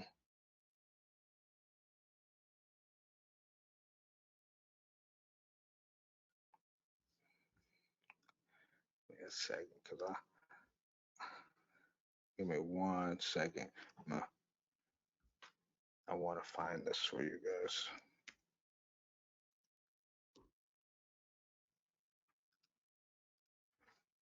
Give me a second.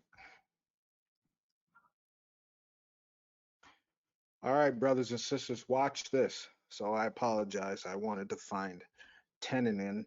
Okay. So we understand the owl is the screeching owl, which is of the night. That's Lilith. Satyrs are the goat demons and other devils.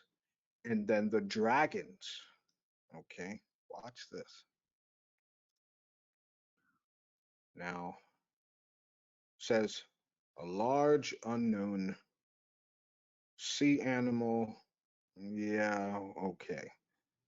It's not necessarily a sea animal. Check this out. It says a dragon or dinosaur. Now you may say, wait, hold on, wait a minute. I don't believe you. This is the time of Enoch, right? This is the time of Noah, right? So check this out. Archaeologists.org scientists have just successfully recreated dinosaurs from chicken DNA. 2022. Yeah, we're there. They just not telling you, but we're there. Dino chicken created in lab. They just not telling you, but they gonna release these things.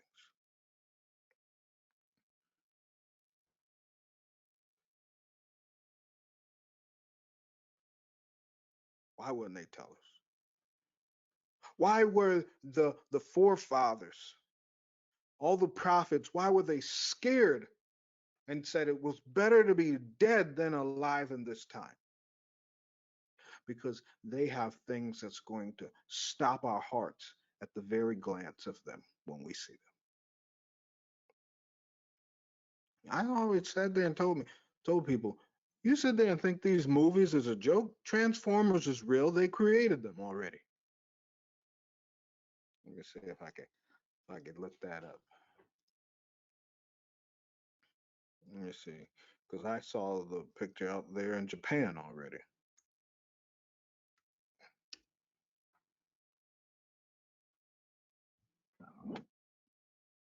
Excuse me.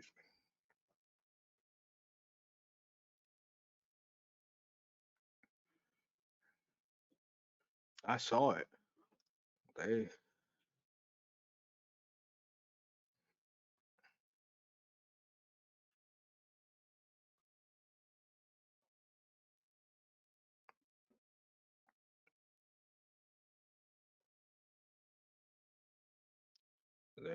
they won't show this again. I know they wouldn't, because everything you look up is then geared to their new movie.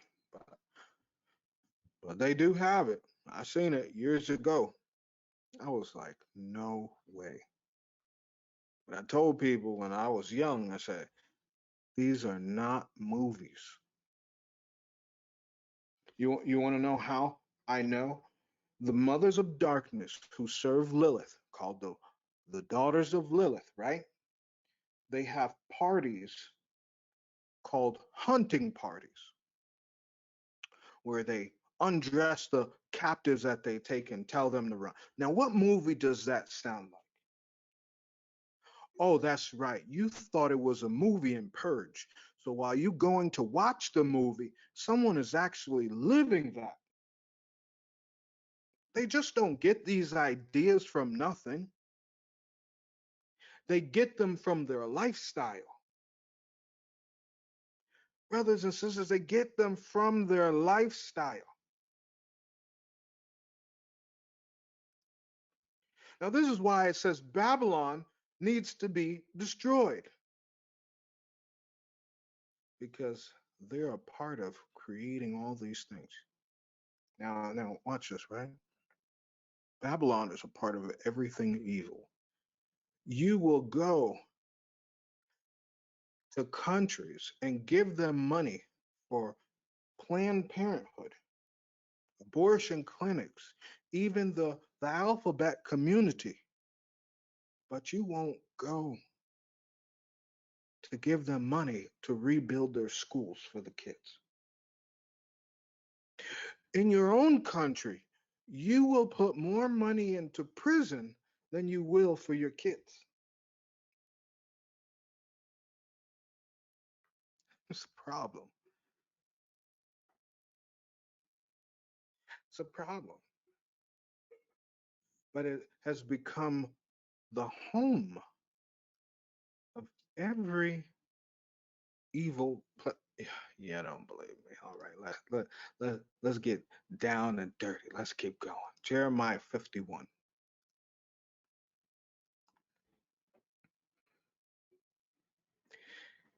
going from verse 36 to 52. It reads, therefore, thus saith the Lord, behold, I will plead thy cause and take vengeance for thee, and I will dry up her sea and make her springs dry. Babylon shall become heaps, a dwelling place for dragons. The Most High telling you, dragons is a term for serpents and dinosaurs. They're the ones creating everything. An astonishment and hissing without an inhabitant. They shall roar together like lions. They shall yell as lions whelps. And their heat I will make their feast. I will make them drunken, that they may rejoice and sleep perpetual sleep and not awake, saith the Lord. Most High is saying these people are going to keep having their Easters, their Christmases, their Thanksgivings, their Columbus days, their 4th of Julys. Let them go. This is what the Most High is saying. In their heat, right? In their heat, in their time of trial, to be hot, to be tested, right? In their, look, that word heat goes to separate. In their time to be separated from the world, they won't even recognize. He says, I will bring them down like lambs to the slaughter, like rams with he goats. Now,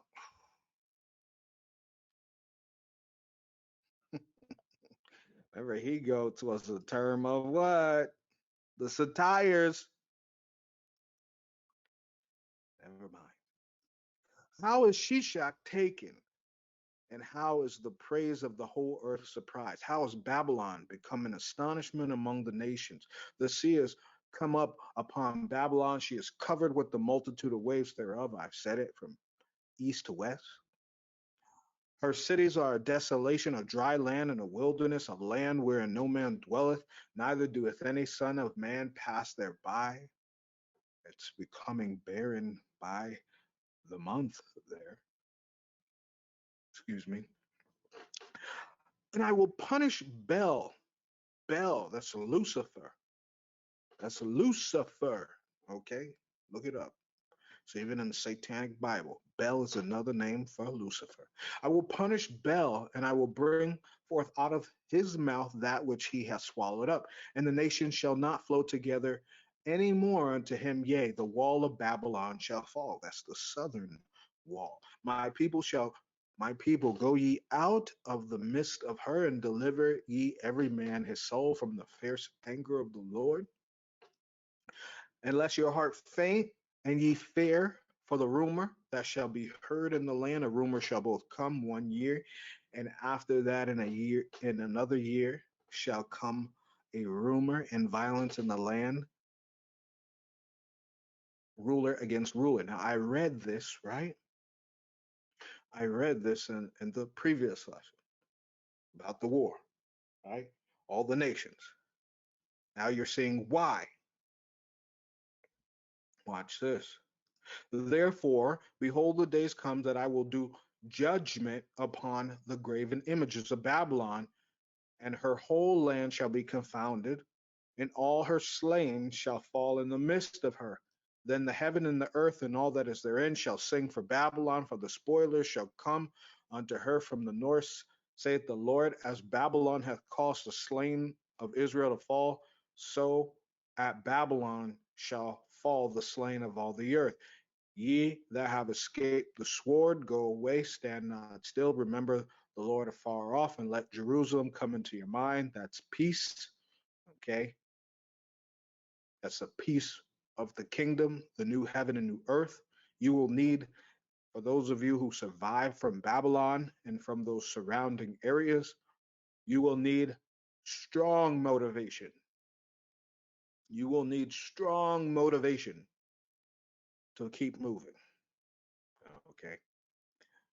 We are confounded because we have heard a reproach. Shame hath covered our faces, for strangers are come into our sanctuaries of the Lord's house.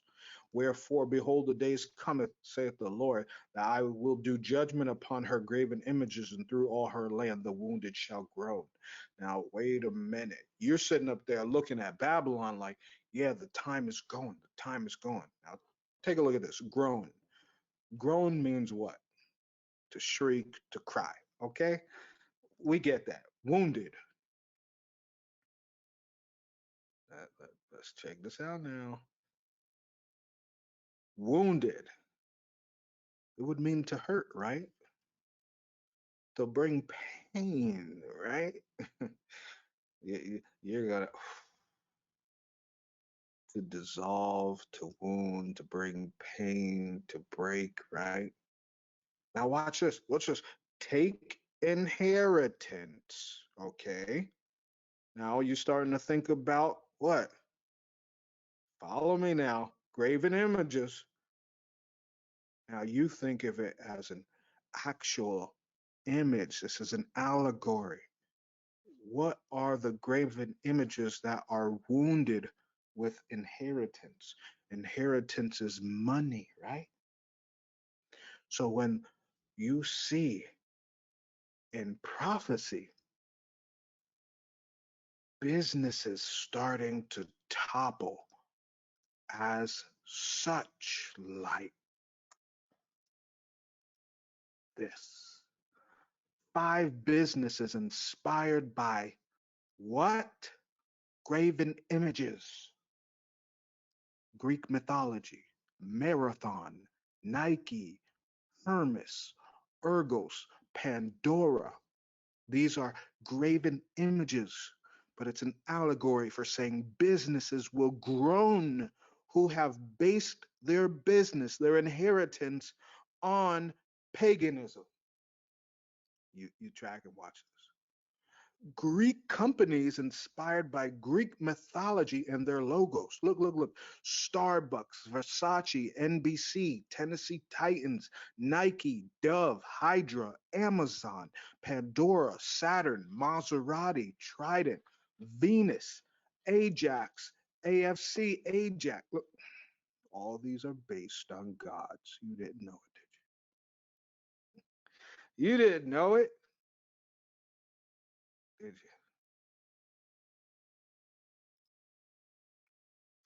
Amazon. Look, look, look, look. Amazon, Atlas, Ambrosia, Amphion, Anthea, Apollo, Ares, Argos, Delphi, Dionysus, Echo, Elysium, Eos, Europa, Centaur, Helicon,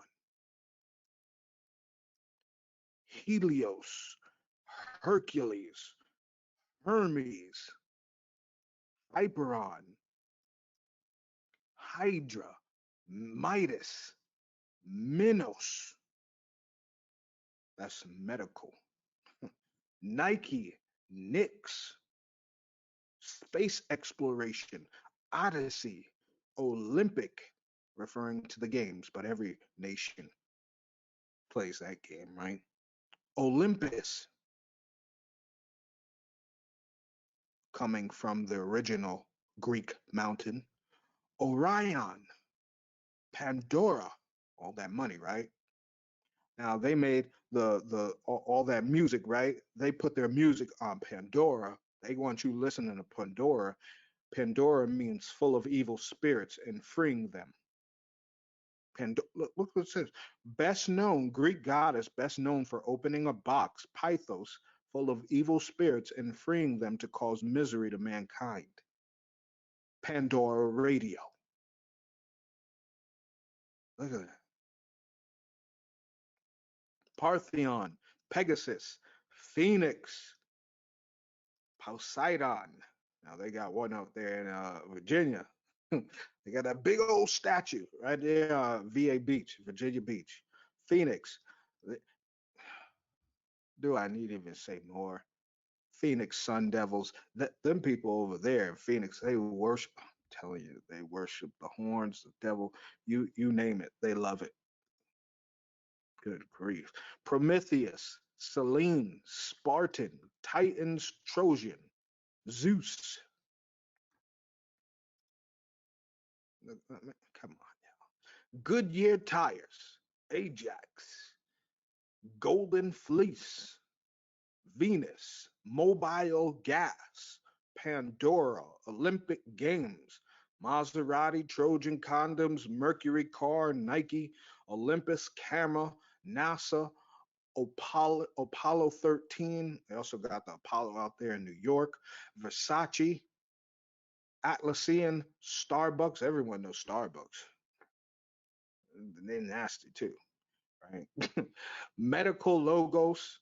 Well, we know this also from the time of Moses, but they take it to another extent.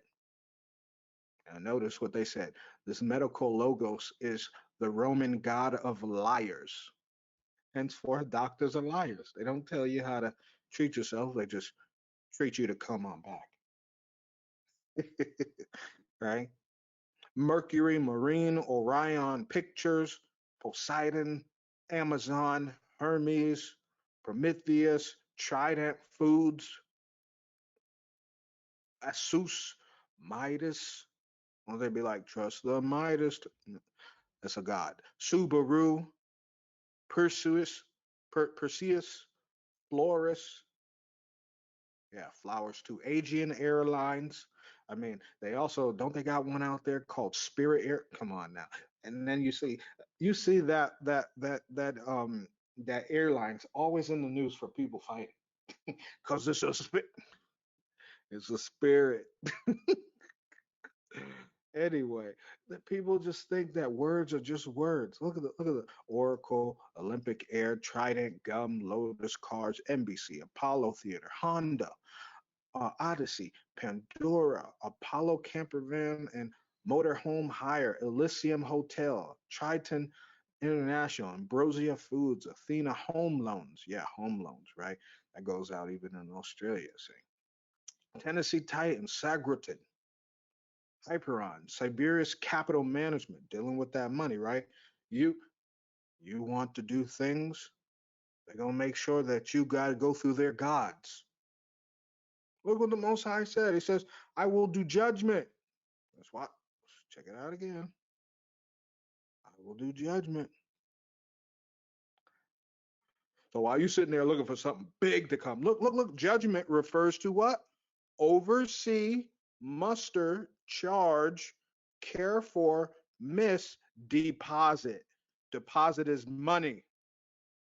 He will do he will cause deposit problems. He will cause financial problems to everything that's connected to a false god. That's why everyone's losing their money over there. It is. Because you've lied to the people so long. Oh, it's just clothing. Oh, it's just this. Most High is like, I got you. Your fall gonna be great. So their deposits, based upon their graven images, their idols, which they name their companies after, they'll be wounded, and now they what? And now they groan, they cry. Boo hoo. I don't have money. I'm losing money now. Mm, mm. Who would have thought, right? Revelations 18. Oh yeah, let's take it there. Revelations 18. And it reads 1 through 10. And after these things, I saw another angel come down from heaven, having great power, and the earth was lightened with his glory. And he cried mightily with a strong voice, saying, Babylon the Great is fallen, and is become the habitation of devils, the hold of every foul spirit, and a cage of every unclean and hateful bird. For all nations have drunk of the wine of the wrath of her fornication, and the kings of the earth have committed fornication with her, and the merchants of the earth are waxed rich through the abundance of her delicacies. Why? Because they do child labor and forced labor, sweatshops in other countries, giving people pennies and nickels and dimes for things you sell hundreds of dollars for. Disgraceful. And I heard another voice from heaven saying, Come out of her, my people, that ye be not partakers of her sins, and that ye receive not her plagues. Why? Because, watch this, being a partaker means you're associated, you're participating in the daily life of that country. For her sins have reached unto heaven, and God hath remembered her iniquities. Reward her even as she rewarded you, and double unto her according to her works, in which she hath filled, fill her double. Now, who was her, right? Wasn't it said that Lilith and Abraxas, Lilith is known as Our Lady, Lady Liberty? Yes. They say, God bless. Yeah, right. You know what God you're talking about. Guns, oil, and drugs. That's what they're referring to. They're not talking about the Almighty. How much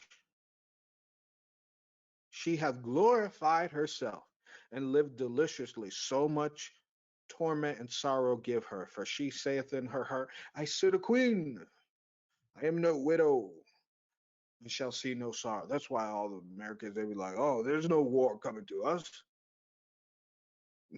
Okay. Okay. Just fulfilling prophecy, though. No, that could never happen. We're the greatest country. I mean, everything has fallen in Babylon. You see your military, from trans and drag shows to the soldiers just doing TikTok. Like, what do you do for a living? Just collect the check. Therefore shall her plagues come in one day. Remember, I've heard this before. Day is referring to a season. Okay, so a time. right? Not necessarily a year or a day, but a period, years, all right? And they've been, Babylon been downfalling since 2020, boy, right? They just been going down and down and down and down.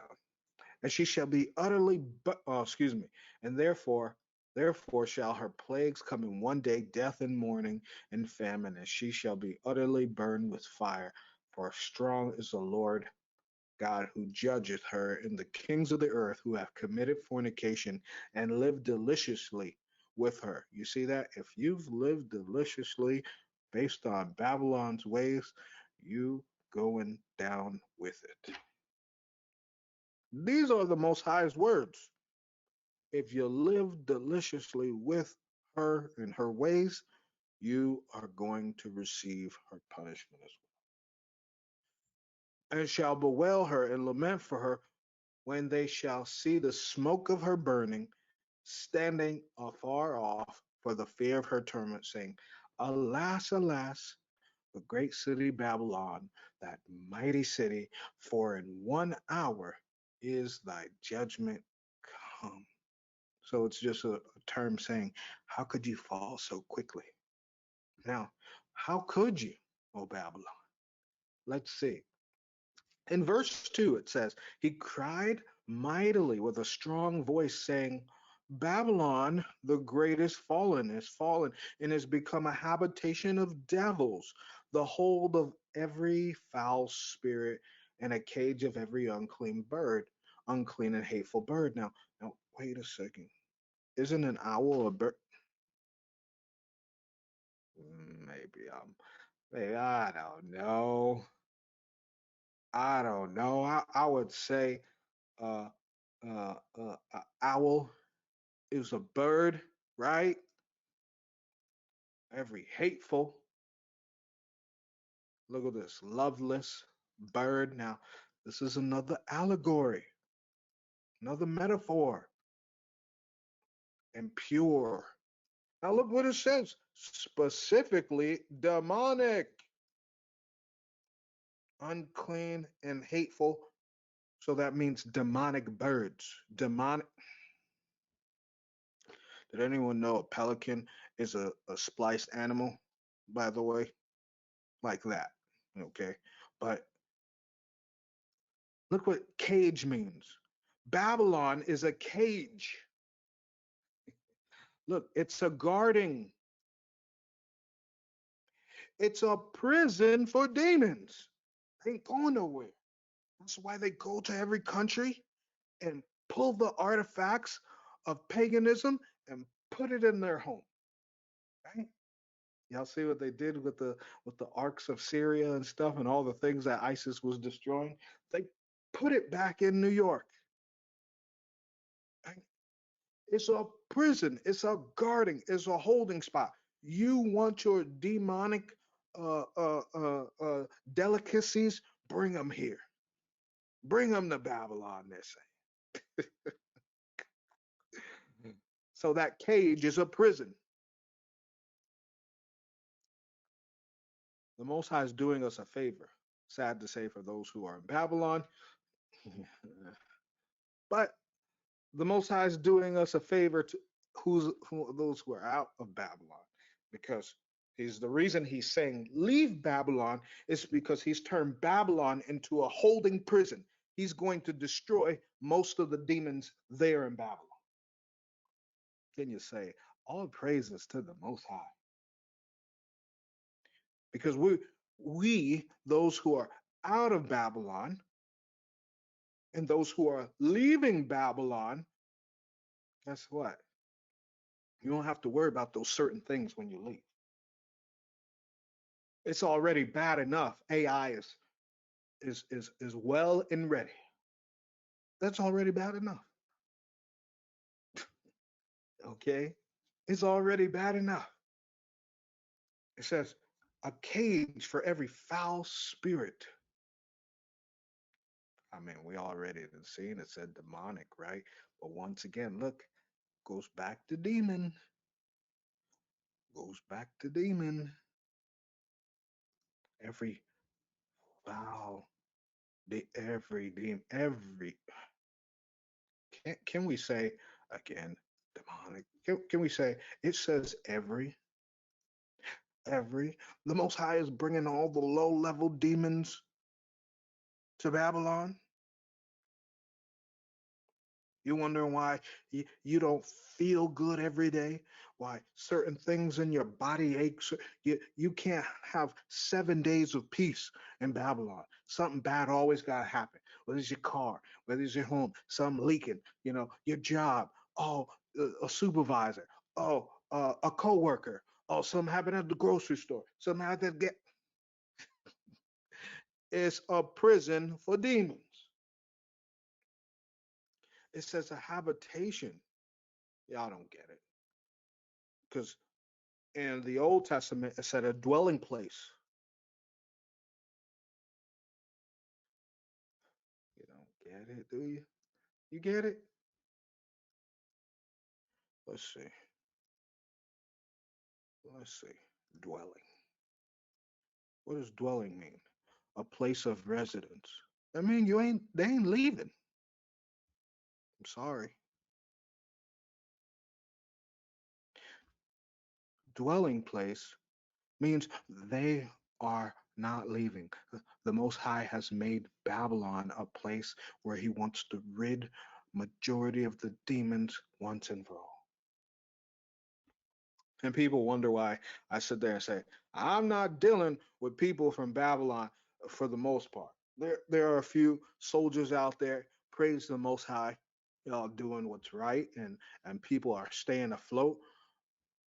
But people who live in Babylon, and I once lived in Babylon, but people who live in Babylon do not understand. Once you live outside the country, you feel more at peace with the Most High. It's something that I wish for everyone who served the Most High, but it is something that once you step out of Babylon, you feel a spiritual peace like you've never felt, like you felt like you can accomplish even more with the Most High once you leave. I'm telling you from personal experience, from living outside of the U.S. Because most people just think of, oh, I'm going to flee this destruction. No, you have to understand why. Because nothing is ever going to go the way you want it to. You may fast and have struggles. You know how many demons are in that place? It says it's a home. It's a home. Babylon is the home of every single demon.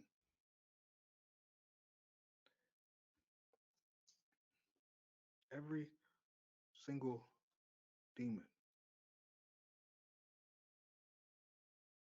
So, brothers and sisters, imagine what your life would be like for those of you who are in Babylon. Imagine what your life would be like if you did have a little courage. And you have to also think that doubt that you have for leaving Babylon, well, it's because of you live in a place of demons. Why would demons want your mind to think that you can do something that the Most High said? What? That's right. Why would they just let you peacefully think that you're going to be able to accomplish something the Most High wants for you? They hate you. They hate us. They hate everyone. But they look at those in Babylon, all 330 plus million people. They look at them as, hey, at least I got 330 million people bound to hell with me. That's what they think of the people. That's what they think. Don't let Satan's so-called freedom make you feel like you're doing something. Don't let his paved roads and nice houses on every other corner and, casinos and movie theaters and supermarkets and malls, don't let them fool you that that's something to die for. It's not. There's nothing there. There's nothing. And what happens for people who are fleeing, right? Satan gonna put it in your mind, well, you know no one likes you. You know you can't survive. You know you need. Once again, this is the perfect seducer. This is the perfect seducer. I'm gonna show you something real quick to end it off. Malachi chapter 1.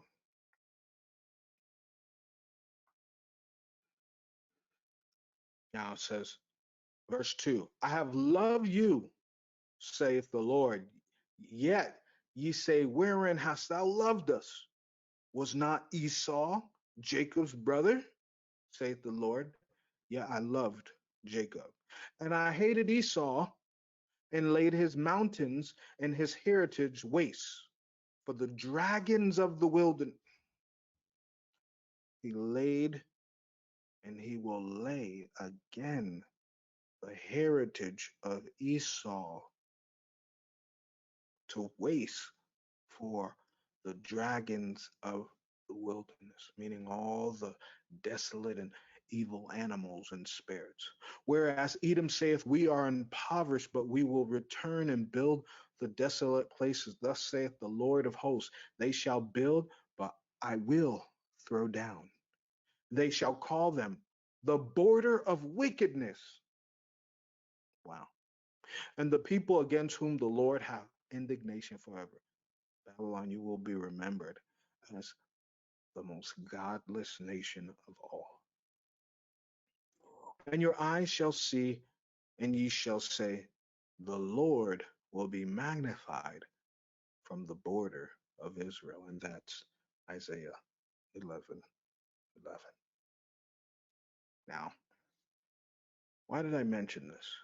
Esau is the progenitor of who? Edomites. Now, you remember in the beginning, we went to what? Isaiah 34:14. The owls, the satire, right? Talked about the Most High's vengeance. He talked about judging all the nations. And he talked about he hath a sacrifice in Basra, a great slaughter in Idumea.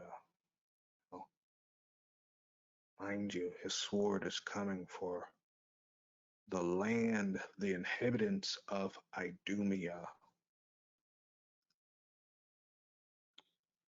which are the children of Edom. Okay? This doesn't mean just the territory. This means the children. Okay? Now,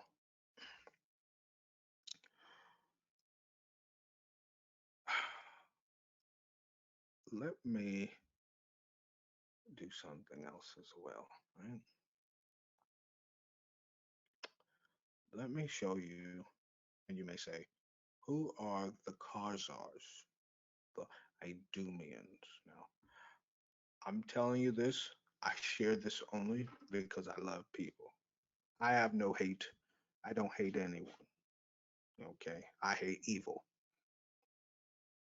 But take a look at this. Okay? I'm going to show you. I'm going to show you. Now, follow me. You see these Khazars right here, right? Now, Khazars, they go to the 13th tribe. Okay, that's also a book by Arthur Koestler. Very good book. And then it says the white Khazars, who are the Caucasian ruling class. Khazars are Idumeans, which would make what? The ruling class, the ones he's coming for, because they're the ones who are in charge. Don't sit there and say it's someone else, because all the politicians and lawmakers in Babylon, they're pretty much of one people. And then what are they? People are putting up, oh, Trump is the only president who doesn't have ties to slavery. You know why that is? Because Donald Trump is German. His name is Donald Drumpf, Drumpf, Drumpf. His name was changed because his family is immigrants from Germany. That's why. Okay. But still the same people, to some extent. To some.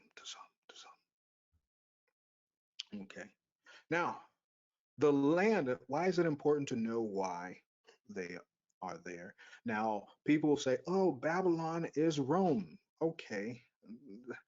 We can say religiously things started from Catholicism, which is completely untrue because, at first Constantine was not fully Catholic, by the way. It was a pagan mixing thing, so that would be foolish.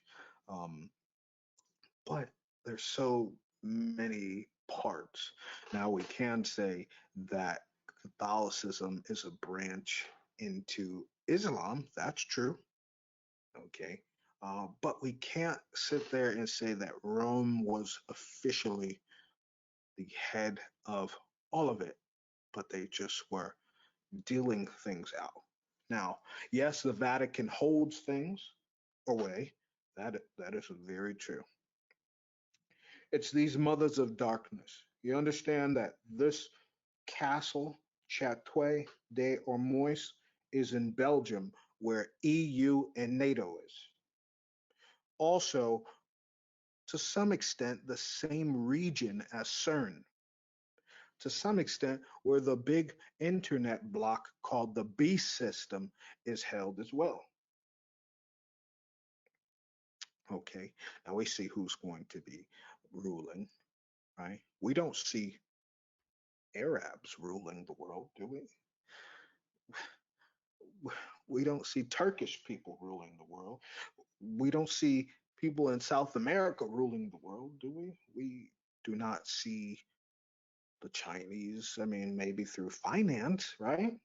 No one really cares what they have to say. And the Most High say He's going to destroy them.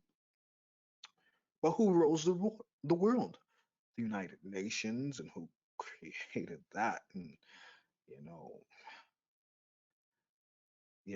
know, and who created the protocols of Zion, which also came from the mothers of darkness to some extent, but that was in the pocket of a Jewish soldier, but never mind about that.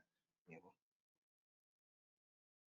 hint, hint, you should research that on your own. I won't put that out here because then they'll shut my entire page down. But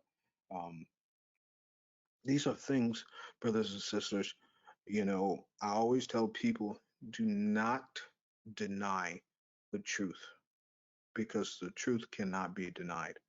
Neither will it be hidden. You can think of it this way, right?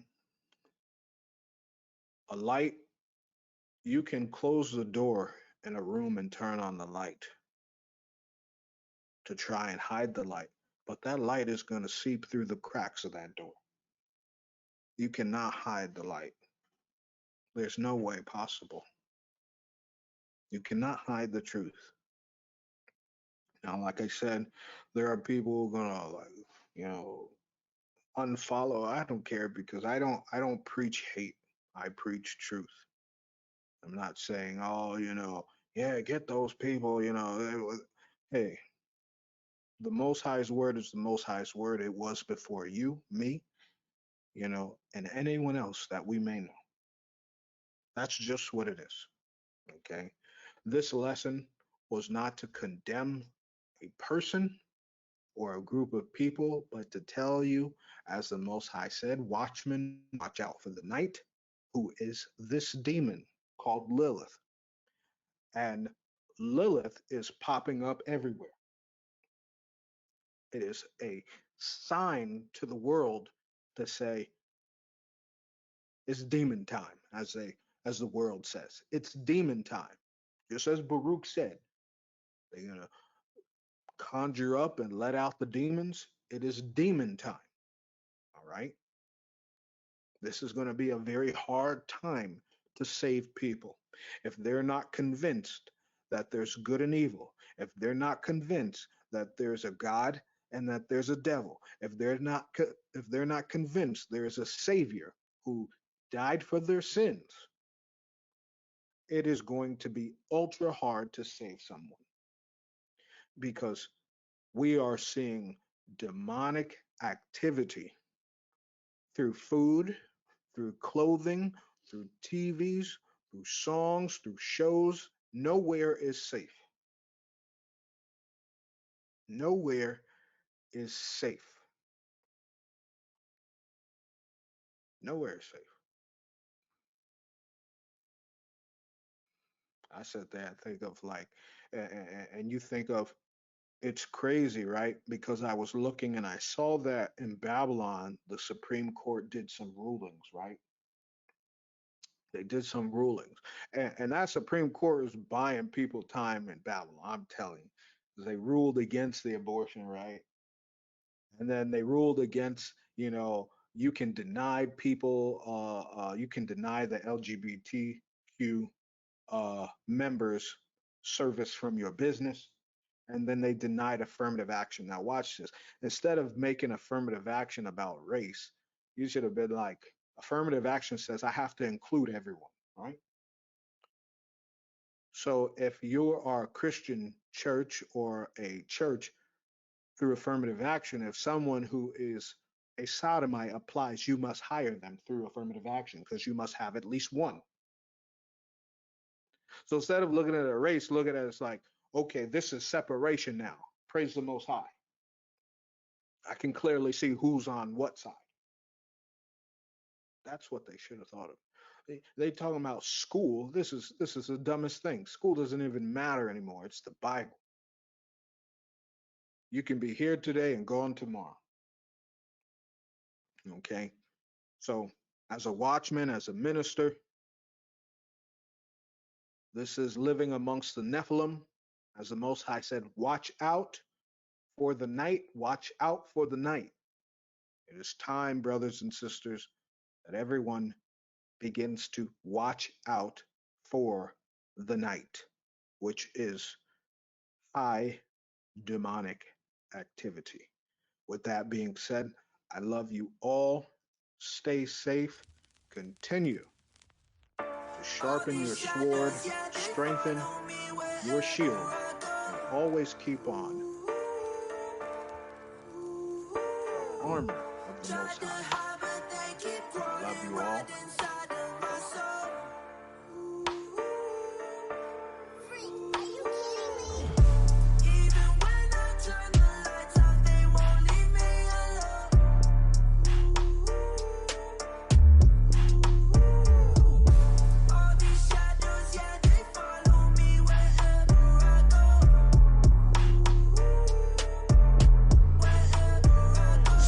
Around me, I know that they're falling. Washington rules, but I know who is calling. Attacking my mind, so I know who is calling. Devour the soul, and then they just crawl in. Fighting these spirits, you know it's a struggle. NFL games, we be planning through huddles. Planning in huddles, but there is no shame. Observing the devil, his spiritual game. Corrupting these souls for vanity, fame.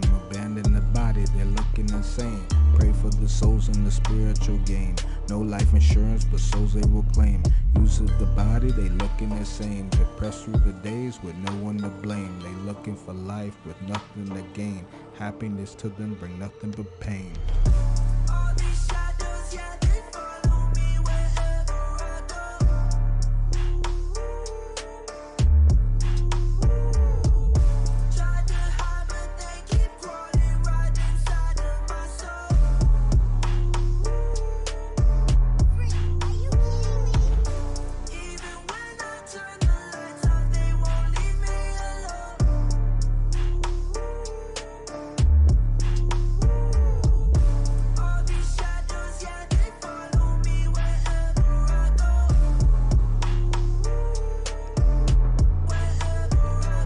spirits around, I know that they're present. Here for 2 hours and gone in a second. You speaking through him or sitting in corners. Lustful women inside of my scorners. She looking with lust, I look to discern. I'm wise as a serpent, she looking to burn. Unnatural lust, they're erasing his grace. Lust towards kids, you shameful disgrace. Father above, don't know of this place. They're running past Sodom, they're winning this race. Days are the past, we living in hours. The judgment is greater than Sodom my showers. Confusing the world, they love the new norm. The devil inside, they took his new form. They changing in form for vanity's sake. The devil's the father, his children the snake.